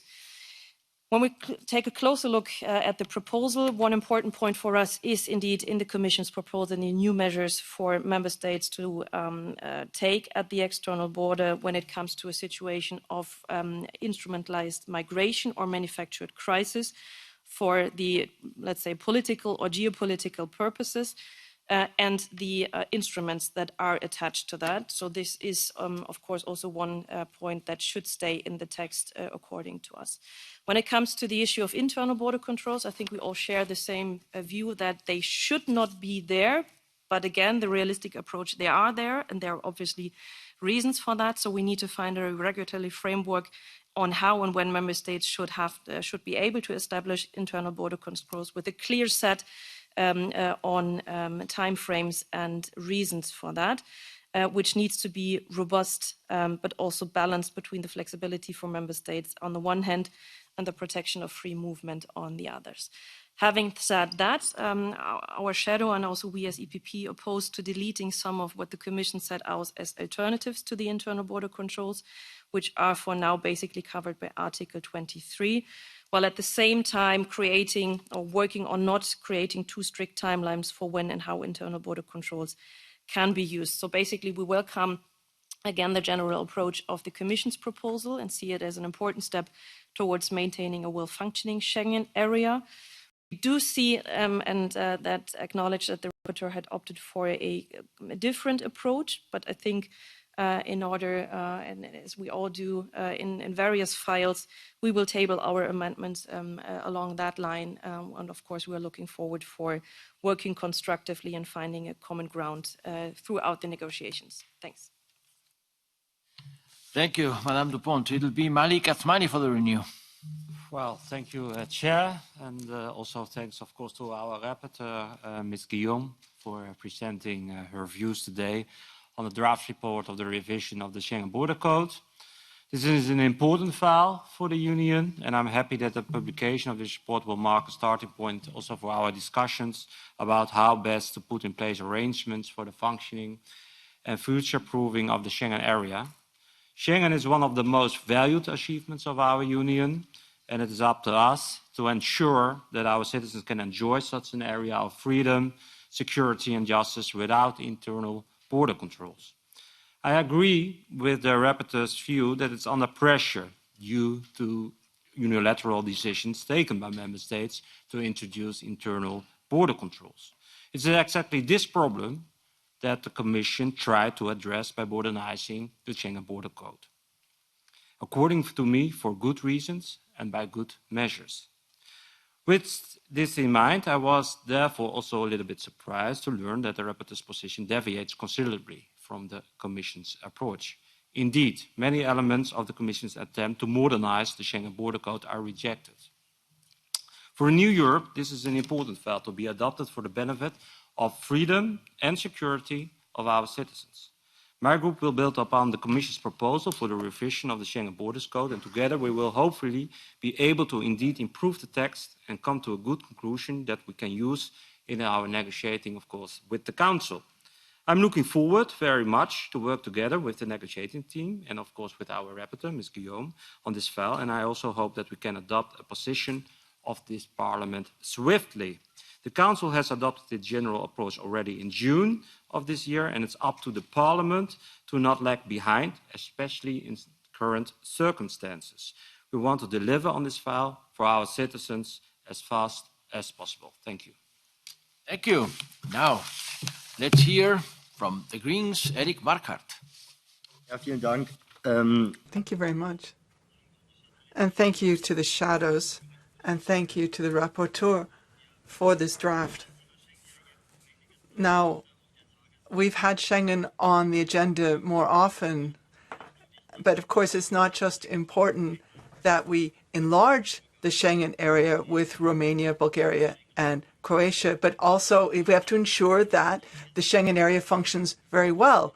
And we've seen in recent years that many states have introduced internal border controls, and some member states have been ignoring the rules, abusing them, because they would like to believe that internal border controls help solve certain problems. And Sarah Schittedal and Mrs. Dupont, and I would not agree with you, because if you have a situation during the pandemic where the response from the member states was border controls and really don't suit the situations, you'd have to really ask in that situation, how do we react to a pandemic? When we give the wrong answer, you don't rethink the question, you rethink the answer. So the Commission has taken initiative and tried to ensure how we have better protection of the Schengen area and how the member states really understand what a success the Schengen area is. And so in that context, I do believe we need a harmonization. We need to return to implementing the common rules.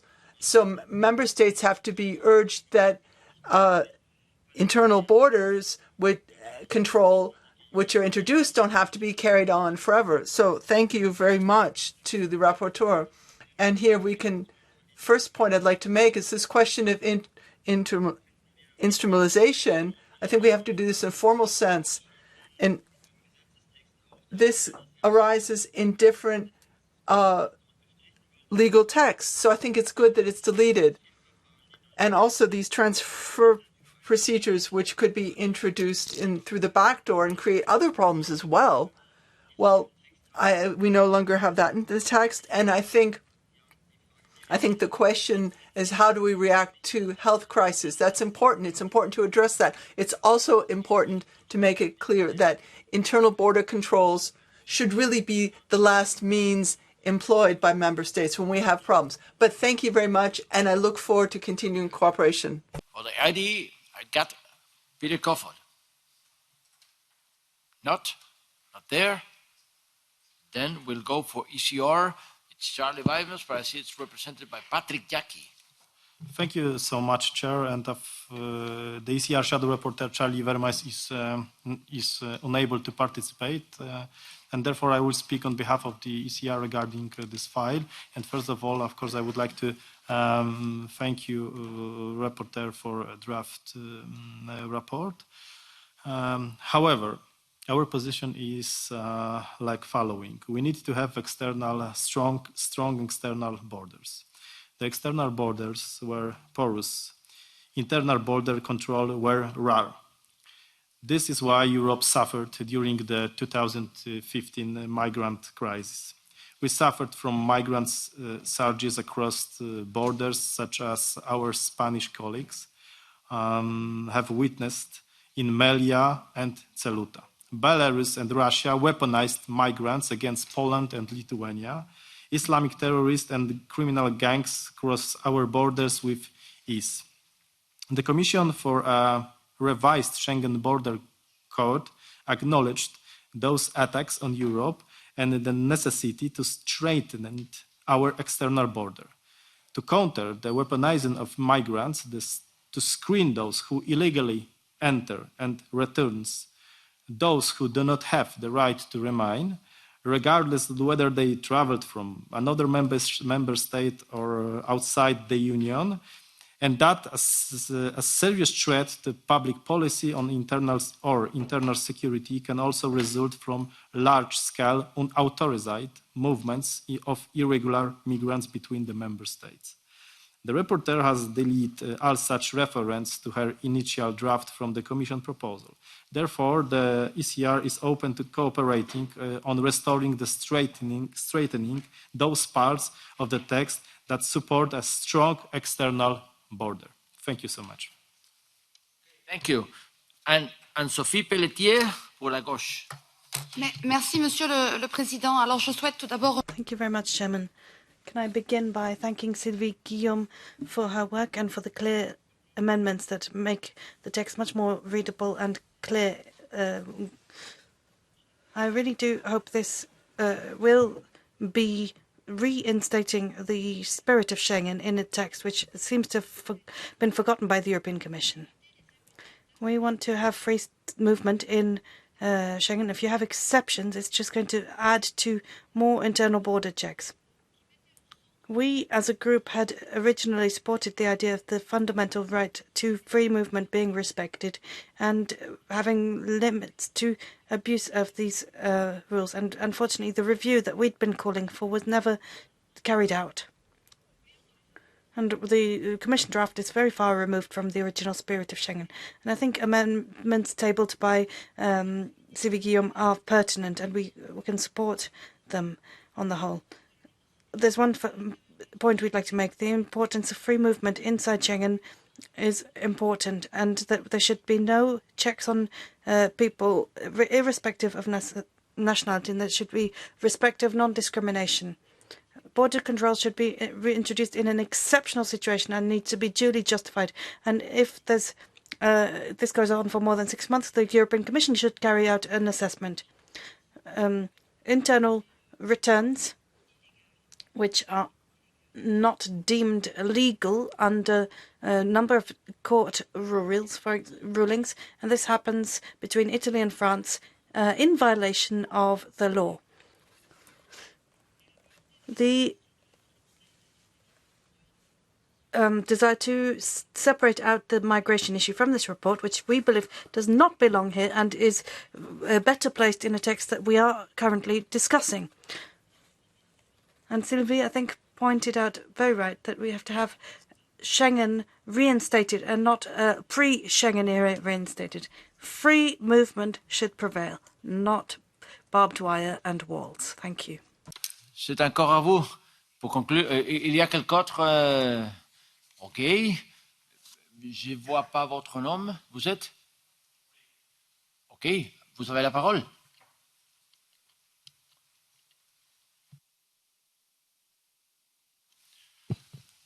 Ďakujem pekne. Kolegovia, čo sa týka toho kódexu o pravidlách upravujúcich pohyb imigrantov, pohyb osôb cez hranice. Yes, thank you. We're talking about the changes being proposed by the Commission 13.1.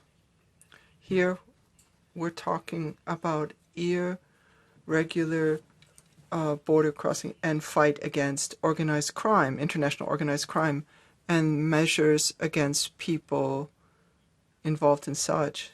Mr. Nicholas, the minister, is also going to take a look at this. In Slovakia, currently, there are illegal migration, and we were told we cannot protect the border. However, the Czechia or Austria does indeed protect its border. So, in general, I don't agree with this proposed change to introduce a maximum length of being able to protect the internal border. 18 months is being proposed, and then we'd have to ask Brussels as whether we to continue or be able to continue to protect our internal border or not. And considering what the experiences made by Poland and Hungary, we request the end of this European policy of open doors to illegal migration. We'd like to have strengthening of protection on the external border. Thanks a lot, Chair, and thanks a lot to the rapporteur for this great report. I think what we've seen, especially since 2015 already, is that the Schengen Border Code is violated by many member states. From temporary border reintroduction of border controls, we are now faced with a lot of permanent internal borders checks, and even despite the court judgments of before the summer, these practices are continuing. And I think we should be really careful not with this proposal start legalizing these practices instead of giving very clear criteria and start enforcing those criteria.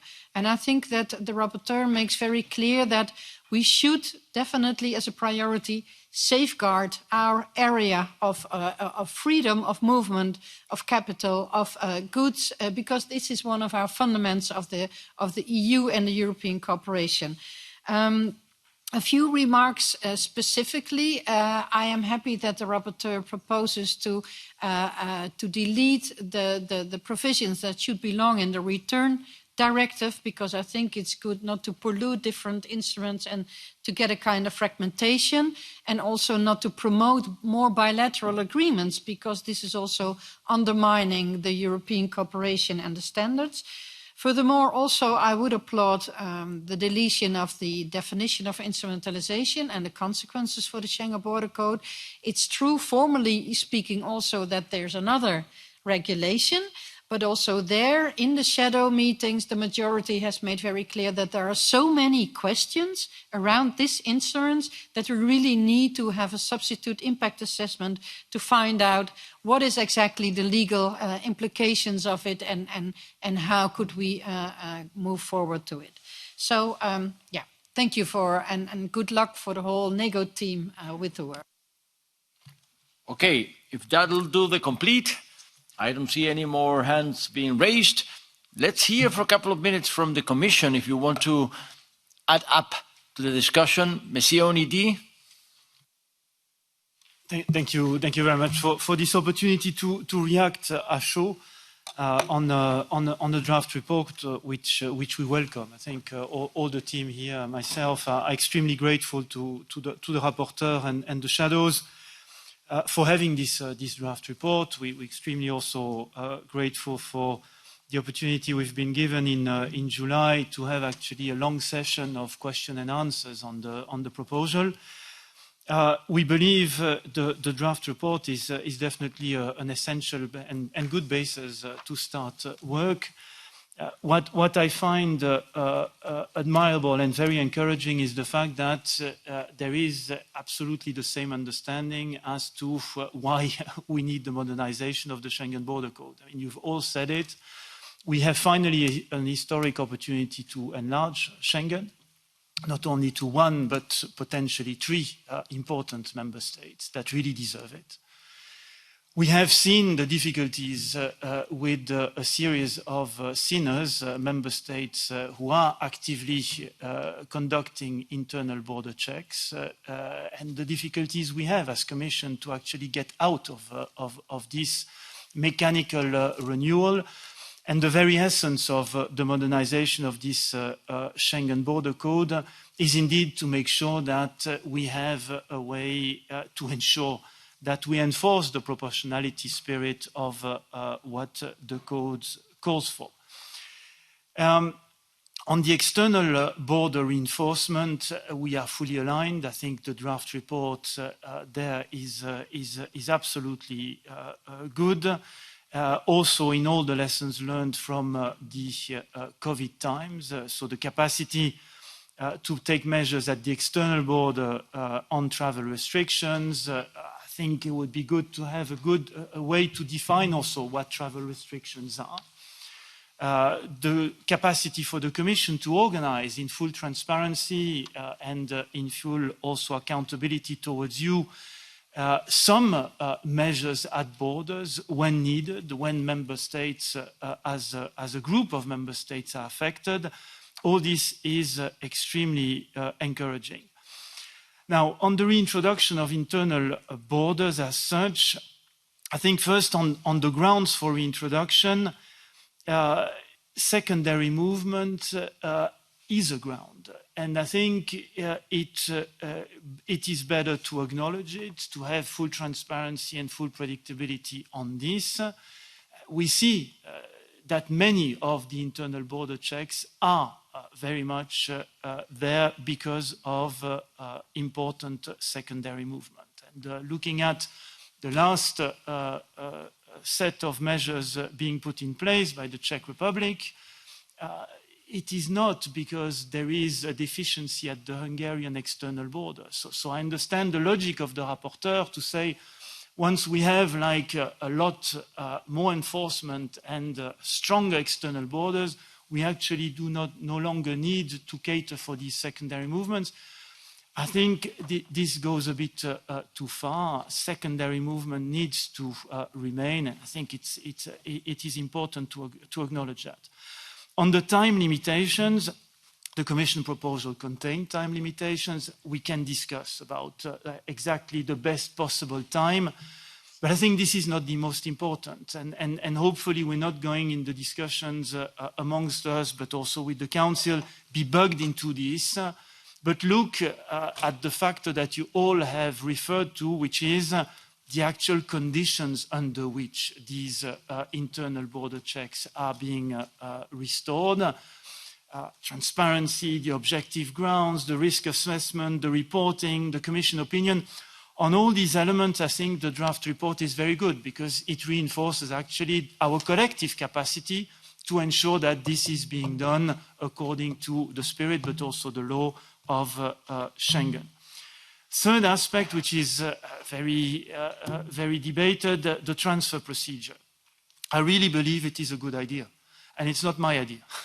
This is an idea that didn't come from the team, but we believe it is an important add-on.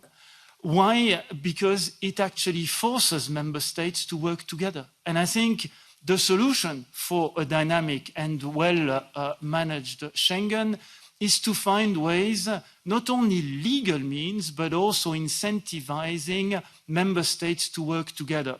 This transfer procedure is nothing more than cooperation between two willing member states that are neighbors.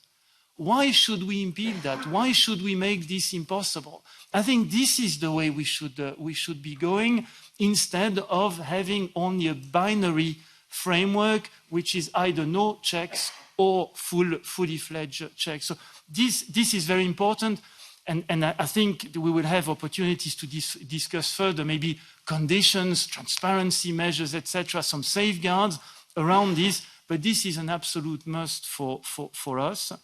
Finally, on the alternative measures, here as well, I think very, very important to note some of the additional safeguards that you suggest on the use of new technologies and so on, looking at the parallel in other legal instruments, absolutely fine with this. I think on one of the measures, the police checks at borders, this is equally very, very important. If we want, again, to get out of a binary system, we need to maximize the input of all possible security and other authorities' capacity to actually conduct checks, provided, again, it is being done in full transparency and on the basis of risk assessment in areas that are clearly defined in the Schengen Border Code, border areas and critical transport nodes. Finally, on the instrumentalization, here I think we need a definition. If the definition finds its place in the Schengen Border Code, I think it is defendable because the code is a code. It aims to really have all the different important aspects in order to roll out afterwards all the practical instructions being given to border guards. But if this instrumentalization definition, in your opinion, is better placed in the instrumentalization proposal, we, I think, are very, very fine with this. So thank you again for this very good start and full really support from us to make sure we get there in the best possible way, because given the circumstances we are in, this new Schengen Border Code is of absolute essence. Thank you. Okay, thank you. Maintenant, on revient. Now back to Ms. Guillaume to close discussion. Don't worry, Chairman, it will be quick. I just want to thank everyone who's commented on the text and its context. Thank you for your ideas. I think the general idea is we try to avoid mixing up what's at stake and the context. We need to know exactly what we're talking about, and we should avoid the reference to the instrumentalization of the debate on Schengen. We'll also try to avoid making things more complicated again. So you can count on us to deal with this without naivete, and I'm sure we'll try to come up with the best balance possible, as is often the case in Parliament. Thank you. Now it's only time to announce that the deadline for amendments has been set December the 2nd at 1800. So 2 December, 6 p.m. Okay, now move on. We still have a hearing, another hearing to go through. It's law enforcement on surveillance in the public space. And for that hearing, we have 3 guest speakers. Mr. Nicolas Pessot, Innovation and Security Research, DG Home, EU Commission. Mr. Sebastian Hümeler, German Federal Data Protection Authority. And Mrs. Ella Jakubowska, Policy Advisor, Digital Rights Network. So, we have scheduled some time for this second hearing. I request those attending the hearing stay in the room and make it in silence. We get started with the 3 speakers. I suggest that they've been granted 10 minutes. If they can do it in less, it'll help. It'll help for the time handling of this second hearing this morning, because it's 3 guest speakers. Getting started with Monsieur Pessot. You got the floor. Vous avez la parole. Thank you, Chair. So I would like to thank the Chair and the committee for inviting me today and have this interesting discussion. My intervention is meant to be a general one, trying to give an overall context to today's debate. I would also like to distinguish a few situations which leads to the use of technologies in public space for different purposes. I will touch upon 3 main points. The first one is the public space as a potential target requiring protection. Then I will go into the use of technology to monitor the public in an open space. And then I will spend a few minutes to speak about the AI technologies by law enforcement in general. So the first point is the public space as a target and the contribution of technology. The first reason to use technology in the public space is to actually protect the public space itself, either because it is considered to be a sensitive areas in border airports or train stations, or at specific occasions, sport events, concerts, and large gathering. The public space can be, of course, a target of terrorism activity. The terrorist attacks in the past have very often targeted public spaces, which are, of course, especially vulnerable due to their open nature. Of course, we need to safeguard this open nature of public spaces, but at the same time, we need to make them secure so that the public can continue to enjoy their rights of movement or expression in these public spaces. The production of public space is a priority for the Commission. It has been highlighted in many policy documents. I mean, lately in the EU counterterrorism agenda of December 2020. Solutions exist. There are many different ways of protecting a public space. You can think of physical measures, security by design solutions, but obviously also technology. You can imagine that police is made aware of a specific terrorist threat in a particular place, and technology, even maybe simple CCTV camera, can help you locate the terrorists on the move and possibly alert potential victims located there. Technology can also help monitoring flows of vehicles or crowds, people, to avoid potentially dangerous mass movements or congestion in dangerous areas. And of course, technology can also allow you to track and identify certain categories of objects, which do not necessarily imply the processing of personal or biometric data. This can be an abandoned luggage, a stolen red car from a given brand, or a white bag carried by a person in a blue shirt suspected to contain explosives. In such cases, even smart cameras do not necessarily entail the processing of personal data or biometric data. I would also like to now move to the second point, which is more related to using technology to monitor the public in an open space or in a public space. This is, of course, closer to the idea of surveillance that is leading to many discussions. So that's not where the public space as such is not a target, but it is an opportunity also for law enforcement to observe the public, to monitor the public. This can be through physical controls operated at checkpoints, such as in airports or border crossing points. This can also be done remotely using CCTV or using camera combined with biometric identification software, such as facial recognition. As to the use of biometric data in the public space, I would like to refer to the very clear guidelines of the European Data Protection Board of May 2022, which distinguish mainly two use of biometric data in public space or facial recognition in public space. The first one is the authentication of a person. So it's a one-to-one comparison. You have someone in front of you and you want to compare whether the person is the same than the holder of a passport, for instance. And this is used to control access to predetermined location or cross borders.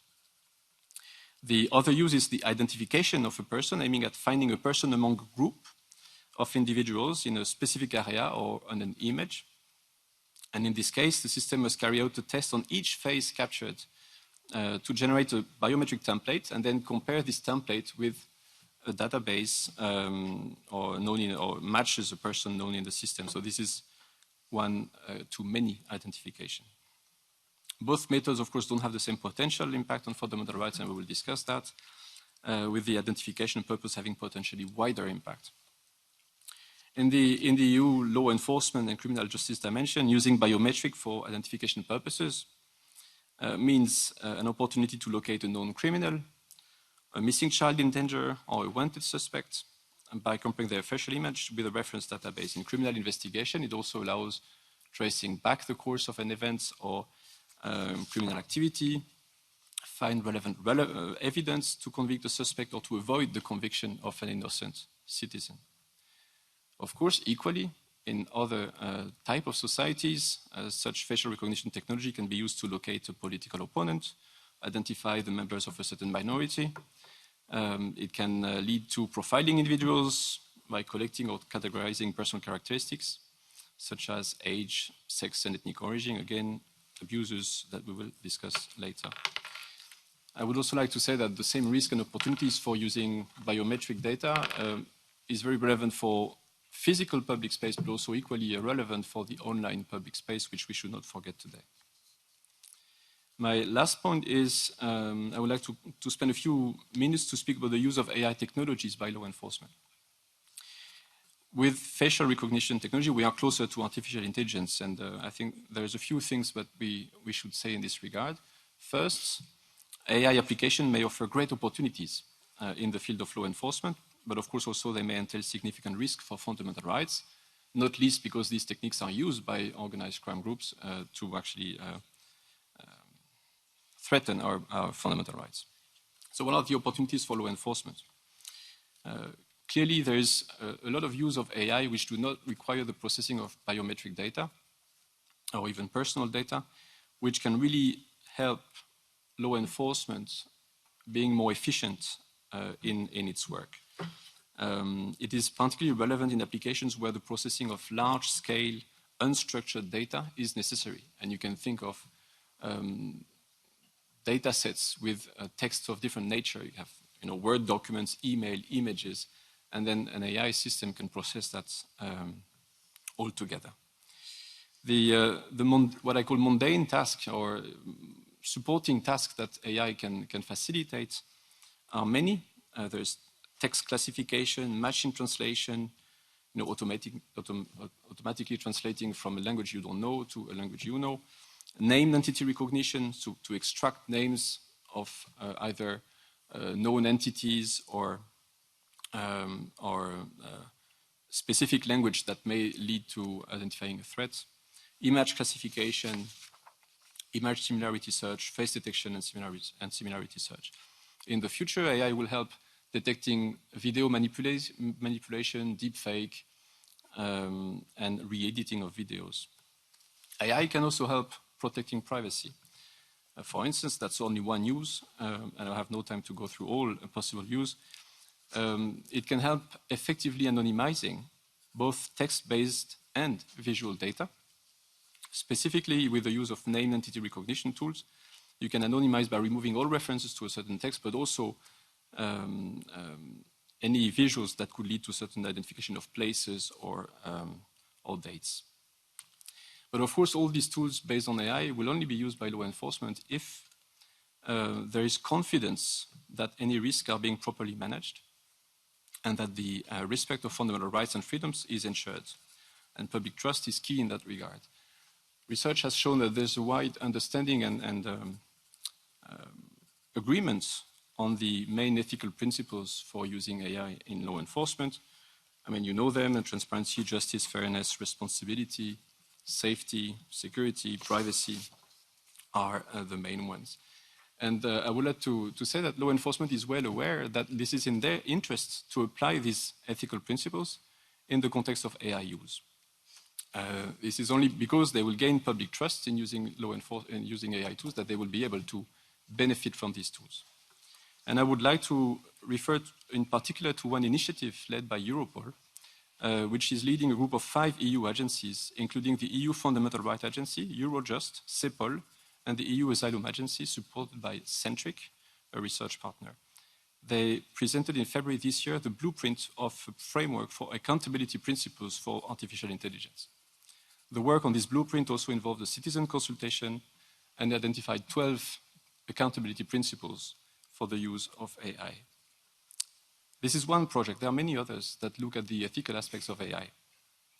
We have Aligner, Starlight, also a project called Smart Spaces, Safety and Security for All Cities. All these projects are actually looking at the risk as well of using AI in the public space or for law enforcement purposes.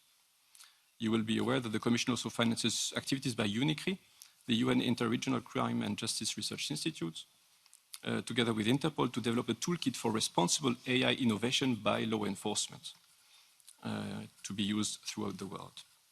I mentioned all these examples to underline that in its activities to guarantee our security and freedoms and to prevent crime, law enforcement not only looks at the opportunities of AI, but also has shown a clear interest and a commitment to the ethical dimension of AI. So does the Commission, obviously, and the AI Act will soon provide a much-needed EU legislative framework in this context. Thank you for your attention. Merci. Now, we move to our second panelist. It'll be Mr. Hemmler. There you go. Sehr geehrter Herr Vorsitzender. Chairman, ladies and gentlemen, members, thank you very much for this introduction today with this topic of law enforcement aspects in the public space, concrete on impact on fundamental rights. In contrast to my two colleagues, I'm not going to speak specifically about artificial intelligence. Rather, I would like to look at the scope of surveillance, which fundamental rights are affected, and both looking at this in terms of democracy and rule of law issues and questions of new surveillance measures are proportionate. Now, to the extent of the surveillance, surveillance in public areas, usually we're thinking about monitoring. However, that doesn't change. Rather, it looks at other points as well. Also online. Also a clear distinction between judicial and non-judicial surveillance. And it's not really a meaningful distinction. And I think you have to take into account those sources of information in the public area which would then help to prevent threats. In other words, not just police video cameras, but also cameras which would be used in terms of a investigation. For example, cameras which are monitoring traffic. And I think they're more than, you have to also include monitoring of cell phones as well. So you have to look at the data made available from this surveillance. Now, the number of fundamental rights affected. Okay, these fundamental rights protect persons to ensure their fundamental freedoms, and many aspects of this, of course, take place in the public arena. So, for example, a number of persons demonstrating against policies versus a judge being visited by his lover. So you have two different aspects. There are two distinctions to be made. Firstly, the persons in the government position, what do they do with the data? With increasing accessibility, there's a greater chance of illegal processing of such information. In other words, false positive hits, if you're looking using artificial intelligence, or perhaps you could end up arresting someone or detaining someone, or misusing it. In other words, pressuring someone. If you have a journalist or a judge who could be put under pressure, the question is, what effect does this have on the person that they're being surveilled? Some people would change their behavior. Some people would then not participate in a demonstration. And surveillance of public areas, of course, impacts a number of fundamental rights. And of course, this is a certain chilling effect. And that would mean that you have to look at the relevance of the data being collected. In other words, all data being collected, which would be perfect for law enforcement. Of course, the Court of Justice has said that is not acceptable in our society. And some people essentially expect that they can move around in a public arena without being surveilled. That's part of the fundamental charter. And this is also the same in Germany. So any kind of surveillance has an impact on fundamental rights. Now, the role of data protection. As we've seen, the impact of the surveillance goes beyond just data protection. However, limiting fundamental rights usually concerns just the actual personal data. So protecting that kind of personal data is essential. It's the actual key to ensure other fundamental rights. So protecting fundamental rights and data protection, this is necessary for a resilient democracy. So essentially, to ensure this, you have to ensure the ability to meet freely, the rights of free expression of the media, and also your right to be represented in front of an impartial judiciary. So the relationship, however, is an interaction between stronger fundamental rights, but then you need a well-functioning rule of law. But of course, that requires fundamental protection of fundamental rights. So if you have police surveillance and it's disproportional and it creates a chilling effect, then you don't have the opportunity to live according to the fundamental rights which you shouldn't be enjoying. So the more information you get on individuals made available to law enforcement authorities, then there's a greater danger that central mechanisms no longer function in a rule of law. Personal data and its protection are fundamental to ensure the protection of fundamental rights and the correct functioning of the rule of law. Why is there any reason for having such surveillance? Why would new measures have to be evaluated to see whether they're proportionate? When you have surveillance in public areas, it's difficult to demonstrate the necessity of it, the actual purpose. Usually there are three purposes. Firstly, prevention of crime.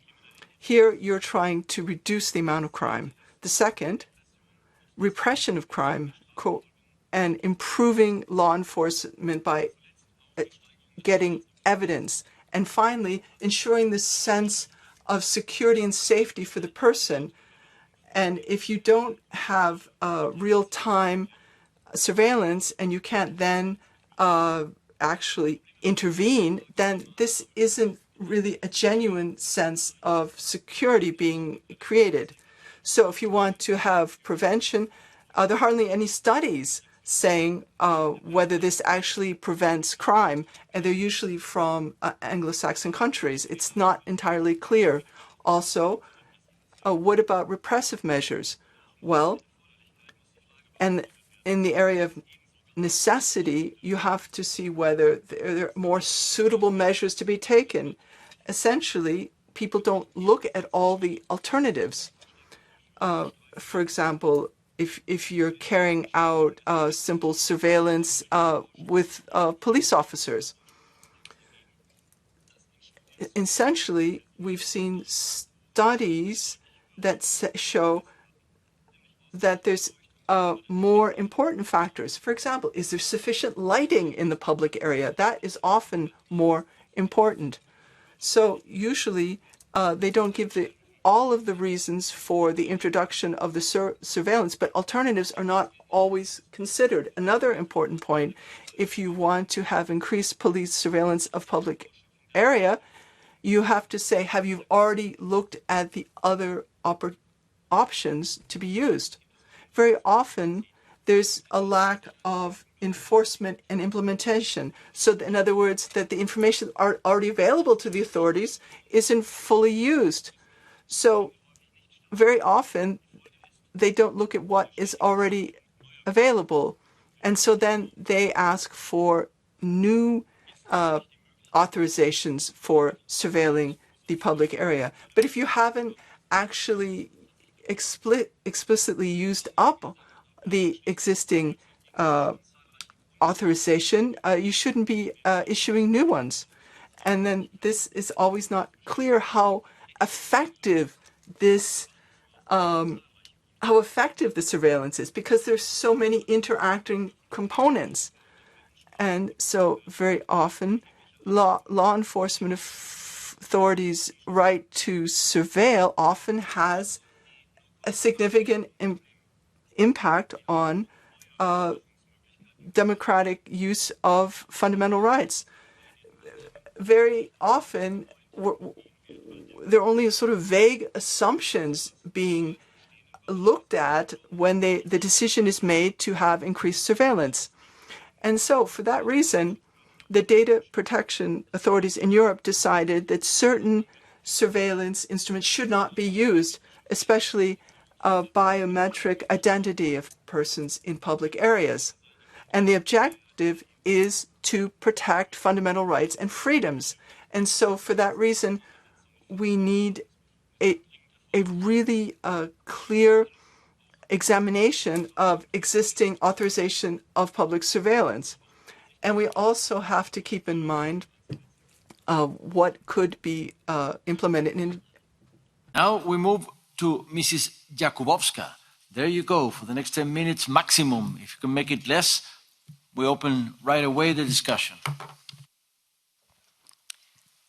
Thank you. The slides are coming. It's a presentation. There is a presentation. Is it ready? Yes, it is. In the interest of time, I will start.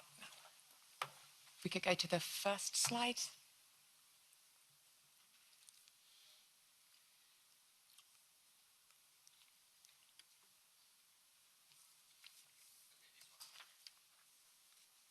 Sorry, no, there's the first slide. Technology neither good nor bad. There we go. We saw that. Okay, fantastic. Well, that's the key message. All right. Thank you so much for the invitation to be here today to talk about this critical topic. I'm Ella Jakubowska, coming from European Digital Rights, next slide please, which is Europe's biggest network of digital human rights groups. Next slide please. So thinking about the rise of AI-based surveillance technologies, we are witnessing across Europe an increasing resort by law enforcement to the use of facial recognition and other similar biometric surveillance technologies to surveil public spaces using artificial intelligence to analyze, identify, and predict. And I wanted to start with touching on what makes facial recognition surveillance in the public space particularly problematic. Well, firstly, it relies on biometric data, or sometimes biometric-based or proxy data. So, for example, a template of my face. And these biometric or biometrics-based data are particularly sensitive under EU law because of how, as we've just heard, how severely they can infringe on people's rights. And when we're thinking about how the capacity of facial recognition and other biometric systems to tie your actions to your identity and permanently erase your anonymity, the chilling effect can be particularly pronounced. And especially when we're thinking about the risks to journalists, political dissidents, youth organisers, human rights advocates, queer communities, and minoritized communities. And accuracy has been one of the key issues that we've heard a lot about in the political debate. There's, for example, the very well-documented lower accuracy of these systems for Black women. But when we're talking about the context of surveillance of the public space, we need to make sure that this accuracy debate is not a red herring, because more accurate facial recognition can simply mean more precise repression. Next slide, please. So this is a fantastic quote from Melvin Kranzberg. Technology is neither good nor bad, nor is it neutral. And even though it comes from 1985, I think in this age of artificial intelligence, it's even more important than ever, because there are always beliefs and assumptions and power structures that underpin the use of technological surveillance. And of course, analog interventions are not perfect either, but there are options to challenge humans in ways that become significantly harder when machines are introduced. And the phenomena of automation bias is a really great example of this. Automation bias describes the psychological effect whereby it's very difficult for a human to overrule a machine decision because we become conditioned to defer to what these machines are telling us. And as such, it also puts the burden on individual people to prove why the machine is wrong, which can be near impossible when we're talking about complex, especially self-learning AI systems. And that also shows why purported safeguards like human in the loop are not always effective in this context. Next slide, please. I also wanted to touch briefly on the history of the use of biometric systems in law enforcement, because it's really easy to see the use of biometric data as an intrinsic, inevitable part of law enforcement and security. But I think the history can help us challenge that assumption. If we look back to the 17th and 18th century in the United States, the so-called lantern laws, probably the first large-scale biometric-type surveillance system, required slaves, but no one else, to carry lanterns and identity documents at night. And this was an explicit tool of control which constructed Black bodies as inherently suspicious. This trend continued well into the 19th and 20th centuries, where probably the first large-scale police rollout of biometric identification was the mass fingerprinting of Indian civilians by the British colonial occupiers. And at the time, it was seen as acceptable to experiment with the biometric data of Indian civilians, whereas it was very clearly seen as unimaginable back in the UK. And then, of course, with the rise of emotion recognition and biometric categorization type technologies, we also see links to phrenology and other kind of eugenics-based practices that were very, unfortunately, common in the 19th, 20th centuries. So back to today, the debate often comes down to whether or not a use of facial recognition or other biometric surveillance is mass surveillance or not. Is it mass surveillance if you're simply looking for somebody that's on a watch list? This is an argument that we frequently hear from law enforcement. But as the Italian Data Protection Authority has confirmed, in order to do this, you do have to scan every single person that passes by that space to decide whether or not they are on that watch list. And so this very much would constitute mass surveillance and all of the chilling effects that we've just heard about. And there's a lot of research also about the types of behaviours and communities that then get unfairly constructed as inherently suspicious as a result of this mass surveillance. So as the French Data Protection Authority has pointed out, it makes things like wearing sunglasses, putting up your hood, or sitting on a bench seem suspicious. We've seen real examples of homeless people in Italy or teenagers in the Netherlands being targeted for loitering using these systems. And in EU research, we systematically see that migrants are treated as test subjects for these biometric surveillance systems. Now, very briefly, I just want to show a couple of real examples of these systems in use in Europe. So next slide, please. This is a screenshot from Herta Security, a Spanish company, who sell their facial recognition systems, both real-time and post-remote biometric identification systems, to law enforcement. And next slide, please. This is a screenshot from Cogniware, who also sell their facial recognition system to the Czech police and possibly others. And both Herta Security and Cogniware also offer emotion recognition and biometric categorization of people's ethnicity, people's age, people's gender as part of these facial recognition systems. So on to the question of safeguards. Next slide, please.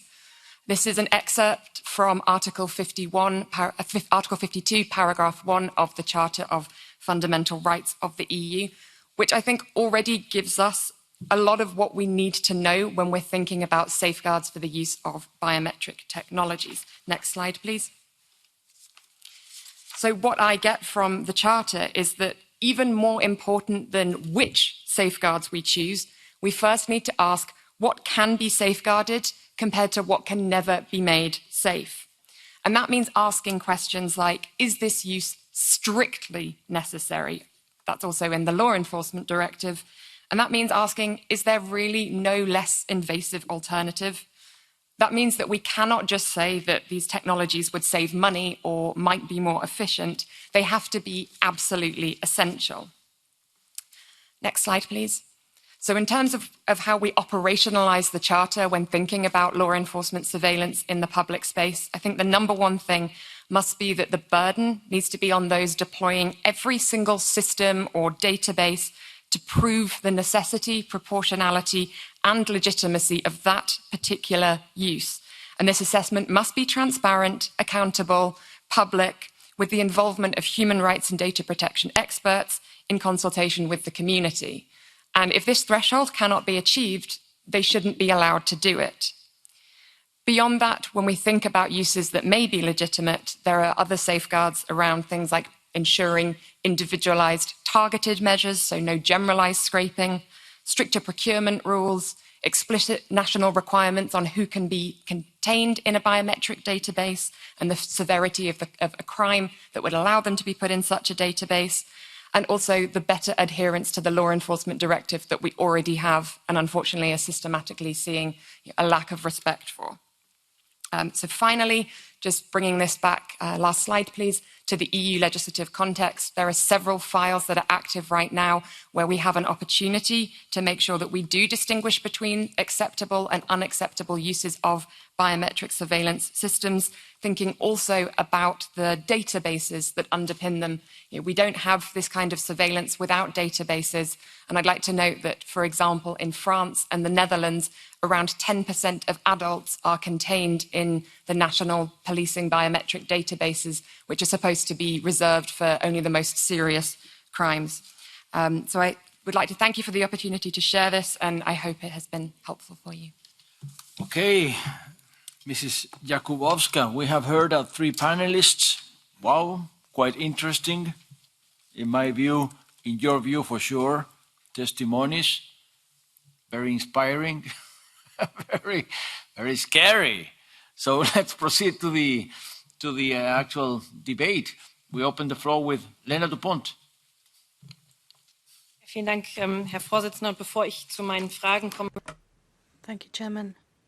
Before I make my address my questions, do you allow me to comment briefly on what we've heard? I think we have to be very clear about this prevention paradox, if you can call it that way. We notice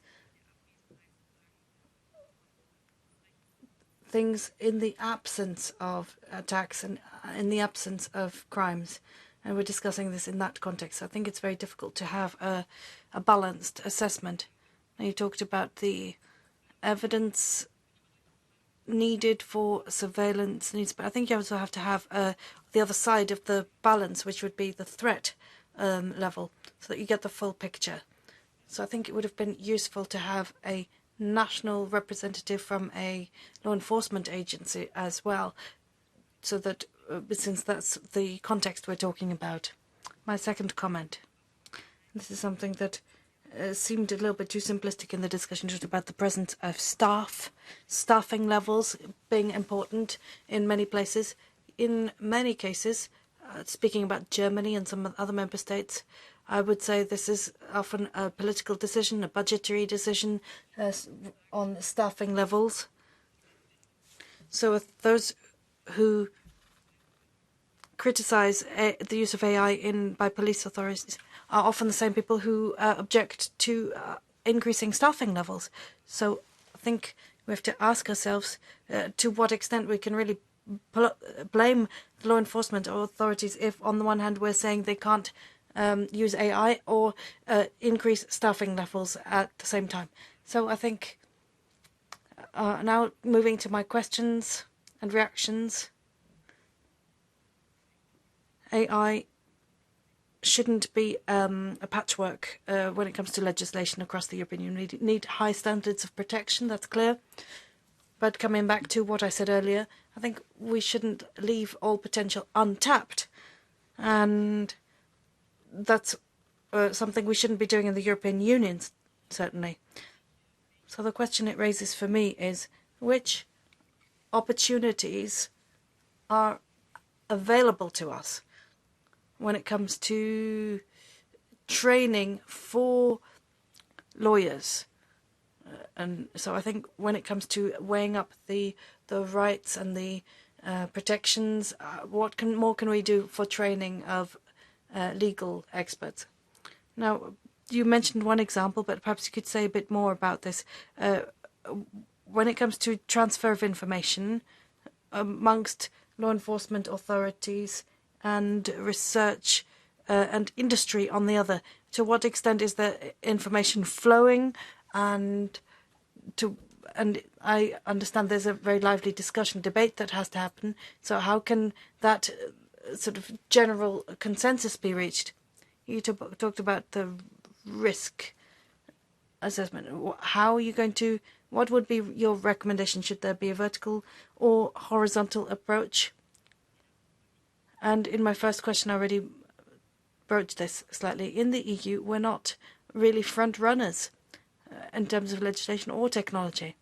So I think we need to find the right middle way between recognizing the risks on the one hand and not wanting to tie our hands to the extent where the tools are simply not available and we can't really implement and we're unable, we become entirely reliant on outside actors when it comes to these technologies. It's not a situation we want to find ourselves in. I think in this context we're still in a position where we can set standards, and you said neither good nor bad nor neutral in your heading. So I think that, in a way, is a mission statement for us to try and seek a balanced way forward in the European Union, so that we're not putting ourselves in the situation where we're mere passive customers. And when it comes to mapping and monitoring measures, what kinds of technologies would you recommend so we can keep up with other countries and regions? Peter Vitanov, you got the floor. Thank you, Chair. And I would also like to thank you for the opportunity, because this debate is, I would say, of extreme importance, because it basically summarizes all our concerns when it comes to the use of AI. And I'm glad, unfortunately, I'm not satisfied to see the number of MEPs who are participating in it, because we have to take some crucial decisions when it comes to AI in the next couple of months. once we did it when in the initial report of use of AI in the law enforcement, when we managed to raise those concerns and to maybe to receive enough support from our colleagues. But I have no specific issues here. I just share most of the concerns of the panelists. Yes, especially on the biased data.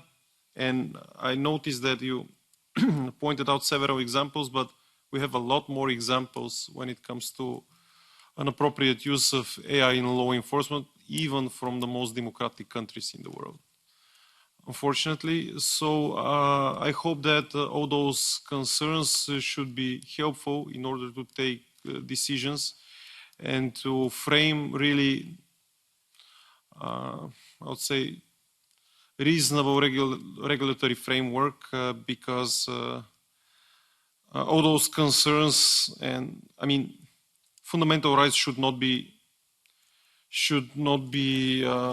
underestimated when it comes to technology. And for me, by the way, the lack and the shortage of stuff cannot be an argument, because saving money cannot be compared to the protection of the fundamental rights. So this is the top priority. So money should be found for that. So thank you for the debate, and I'm glad that more people think alike. Thanks. Thank you, Peter. Now we come to Patrick Breyer. Thank you, Chair. I welcome very much this hearing that we're having on the law enforcement aspects of surveillance in the public space. And it comes very timely in view of pending legislation, such as the upcoming AI Act. The biometric mass surveillance of public spaces can result in a dystopian future of total surveillance of public spaces with a chilling effect on our freedoms and diversity in our society. And of course, there can be useful applications of AI in law enforcement, such as for analyzing confiscated data of suspects. But this is not what this hearing is about. It's about the public space, and that's what we should focus on. So my questions to Mr. Bessot are, firstly, there is some kind of a security myth connected to biometric surveillance of public spaces. Is there any evidence you are aware of that such biometric mass surveillance of public spaces has ever resulted in the arrest of a terrorist or finding a child or any such case that are being suggested to us? And secondly, has the Commission's legal service ever assessed the compliance of such biometric mass surveillance in public spaces with fundamental rights, seeing the case law on the Court of Justice when it comes to indiscriminate mass surveillance? And my question to Ela Jakubowska is, you mentioned several categories of biometric mass surveillance. Which one do you think the behavioral analysis systems come in that serve to detect and report suspicious or diverse behavior in public spaces?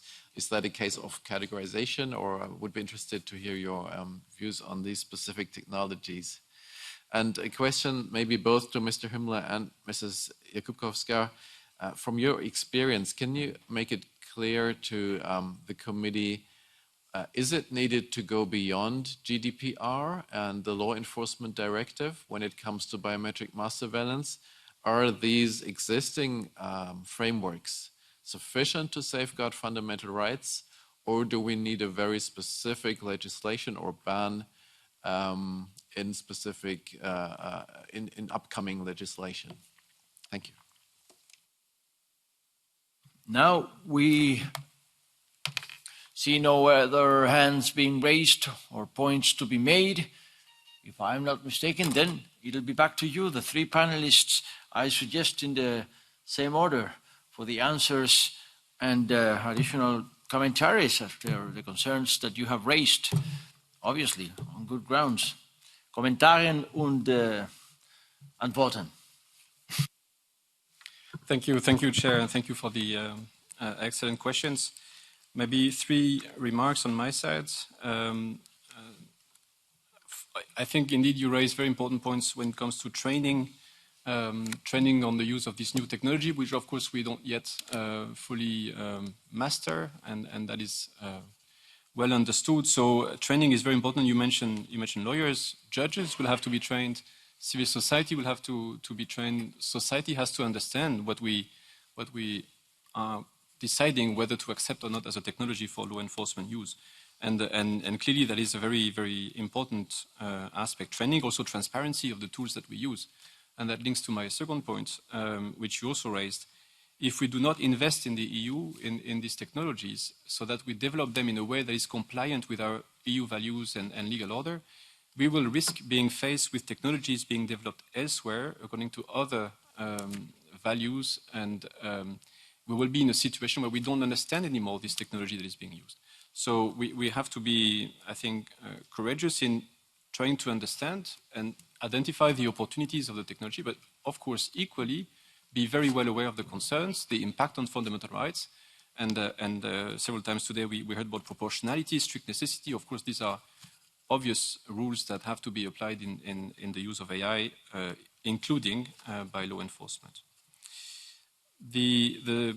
On the staffing issue, I think indeed, I mean, cost saving cannot come to the detriment of fundamental rights. Obviously, what comes into play is also the number of crimes that you can solve with the current staffing that you have. And of course, technology can help. I'm not saying about mass surveillance in public spaces. Technology in general can help solving crime quicker and therefore more crime with the same resources.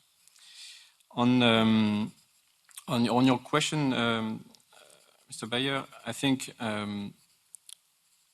we, at the European Commission, at EU level, I think it's also a view that is embedded in the legislation, in the legal order.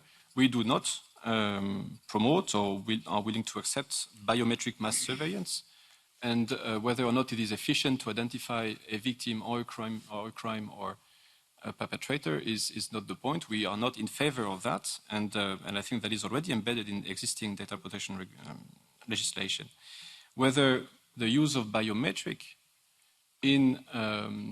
has allowed saving lives, having identified victims of child sexual abuse, avoiding abuses to be repeated, identifying victims in crime scenes, yes, we have multiple examples of that, and this technology can be used for that purpose. Now, the question is not whether it is efficient. It is, again, a question of balance, whether we believe that the efficiency and advantages of this technology can be accepted, provided that, yes, indeed, biometric or the use of biometric data also has an impact on fundamental rights, as you rightly said. And this is a question of balance, again, that has to be struck. And of course, the discussions that you referred to on the AI Act is one very important component to that public debate on the use of these technologies. Thank you. Okay, thank you. Herr Hümmler. Yes, I think I take the opportunity now to switch to English, maybe more flexible. As to Ms. Dupont, yes, I'm not sure who is against proper staffing of police. I think many are in favor of police doing proper work, and the debate should then be more about what are their tasks and competences, and not about understaffing. So, as we heard already, money should not be the reason to have bad policing, and also that this is a decision that is to be made by the legislator. And as to the question, how do we use our staff when it comes to AI, for example? So we need conditions of work that enable staff in their relationship to their employer to be free and to be competent to question the results that the AI provides. And are we ready and are we supporting to create such a surrounding in our workspace? So I think this is very important. And I think that will be a part where we'll need some resources in the end. The EU to create standards is a good thing if we do it right. And I think now we're having the debate on exactly that. Mr. Breyer, thank you for the question on whether it needs additional legislation. And would the LED, the Law Enforcement Directive, or the GDPR be clear on that, we would not be here today. So we have huge discussions, we have huge and important decisions to make. And the LED, which I deal with mostly, is more or less, it's more generic. We do not have enough technical and organizational measures, for example. There are specific ones that will be needed when we deal with AI. So, and we also, when we have a look at the principles, they need to be implemented. And we do know now, after our debate already now, that there is not enough legislation. Yes, I think for now, I think it will be added on this point by my colleague Ella. Thank you very much to the honourable members for those really important questions. First to Mr. Pont's questions. I believe that high standards for AI and bans for the most harmful and unacceptable use cases are not mutually exclusive. If we think about the AI Act, only kind of 10 to 15% of AI on the EU market is expected to be impacted by the high-risk rules, for example. So there's still going to be a very high scope for innovation. And I would encourage all of us to think of even those rules within the AI Act as enablers for how to conduct responsible innovation in line with EU values and fundamental rights, rather than seeing it as a barrier. Because if we're saying, as I think we very much should be, that we won't accept mass facial recognition or biometric categorization or emotion recognition in Europe, well, we very certainly shouldn't be buying in those technologies from elsewhere. But I also want to kind of make some points around the impacts on justice and security, because this debate is sometimes framed as fundamental rights on the one hand and justice and security on the other. And there's a quote from Roxana Lorraine Witt, who's from Save Space, which is a German organization representing Roma and Sinti communities across Europe. And Roxana says, whose safety and security are we actually talking about? Because when it comes to the use of these technologies, this surveillance of the public space, it certainly isn't ours as Roma people. We also have the problem of false positives, but not only false positives, but false negatives, which I think get far less attention. But what false negatives tell us in this context is that when we're looking for people where there's a low incidence in the population, so terrorists, for example, amongst a big population, the general public, we're actually going to get a lot of false positives. That's a mathematical reality. That's not about accuracy. So actually relying on these technologies to try and look for terrorists, for example, is very, very fallible. I also wanted to just briefly respond to the point about investments in police, and I think representing it as being against representing the better resourcing the police kind of misses the point. I think the call of those of us from the social justice perspective is that if we're going to properly tackle threats to security and issues of crime, it's really important that we look at the roots, that we invest in social welfare, that we invest in education, that we support people to not, before we get to the point of having security issues. And of course, that is a long-term challenge, but I still think that's something that's very important.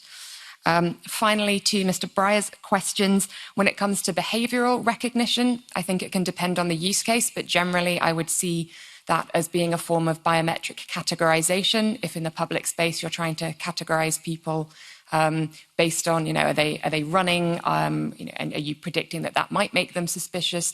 But it could also be emotion recognition depending on the circumstance. And I think that also shows why having clear definitions in the AI Act is so important. And finally, in terms of the GDPR and the Law Enforcement Directive, you won't be surprised to know that I think we absolutely need to go further. And I like to point to Article 9, paragraph 4 of the GDPR, where it specifically foresees that we might need additional protections for biometric data on the basis of fundamental rights. I think that often gets forgotten, but even at the time of drafting the GDPR, it was seen that these data are so sensitive that as technology develops, we might genuinely need stronger protections. So absolutely, I do think we need a full ban on these mass surveillance technologies. Really, thank you.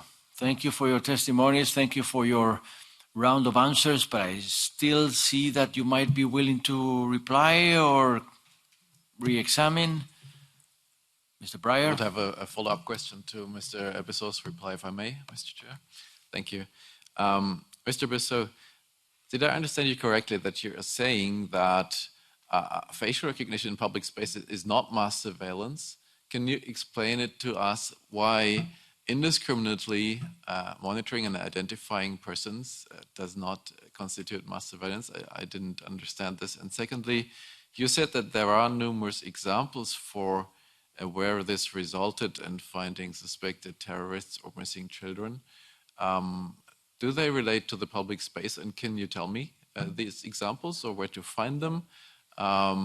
Because I'm not aware, frankly, of any case where this would have worked.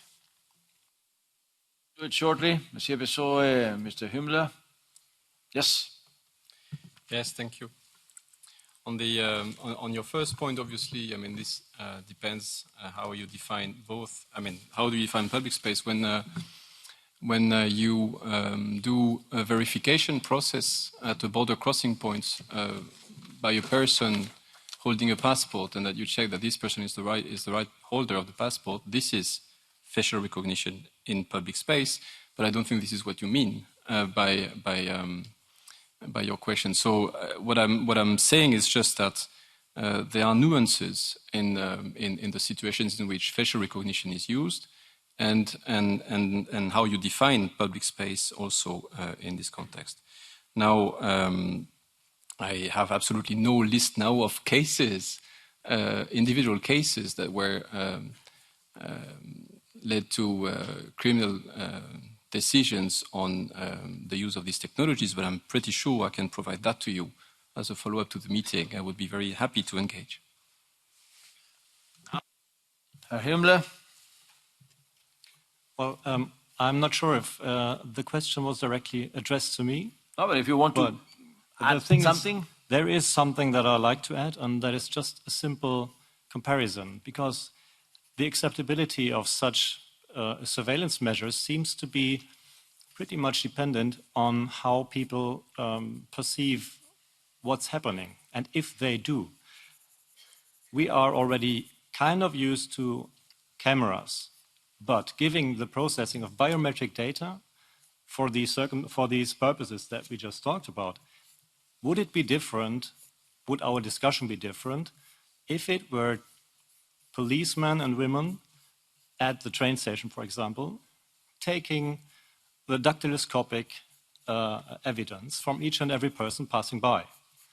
Everyone would have stopped, present his or her fingers, and they would be registered and run through against databases. So would our discussion be different? This is just an aspect that it seems to be forgotten once we talk about remote identification. Thanks. Yes, you made a point. How about you, Mrs. Jakubowska? Thank you. I do actually have two examples of real cases where facial recognition has been used and has been vital in court cases. The first one is in the Netherlands, in Zeeland-West-Brabant, which was in 2019. And the court, I believe, very rightly ruled the case inadmissible because the entire case was based on a facial recognition match. And the court said, this is a probabilistic technology and therefore we cannot rely on it in court. And the case fell apart after having wasted quite a lot of court time. And the second one that I'm aware of is from Lyon in France, also 2019, where a man was accused of stealing some supplies from his workplace, from the back of a lorry in his workplace. And again, that was solely on the basis of a facial recognition match after he was identified as one of 300 potential matches that were brought up by the system. And because he had a prior criminal record, it was decided that he must be the perpetrator. It went to court. There was absolutely no information given to his lawyer whatsoever about the facial recognition system. There was no opportunity for scrutiny. And in the end, he was convicted and is now appealing repeatedly, again, blocking up the justice system. And so I make these examples because I think they're pretty, well, especially the latter one is pretty shocking, that somebody's liberty has been taken away without even their lawyer being able to understand or interrogate what happened, with a really, really flimsy match. And so actually, when we're thinking about what's best for justice, I think both of these examples did not lead to a just result. The first one led to the victim never being able to find the actual perpetrator because the case fell apart, and there was also valuable time for our justice systems being blocked up, trying to navigate these cases. So those are two that I'm aware of that I think really illustrate the limitations and unsuitability of these technologies when it comes to judicial proceedings. Again, we thank you for your contributions, and thank you for your sharp answers, and illustrating the members which have expressed will to attend, considering that it's Thursday. For this once, we have managed to complete morning session, the whole schedule, the whole order of the day, without exceeding the timing of our slot. So we thank you so much, and that'll be it as for now. See more of you. Bye now.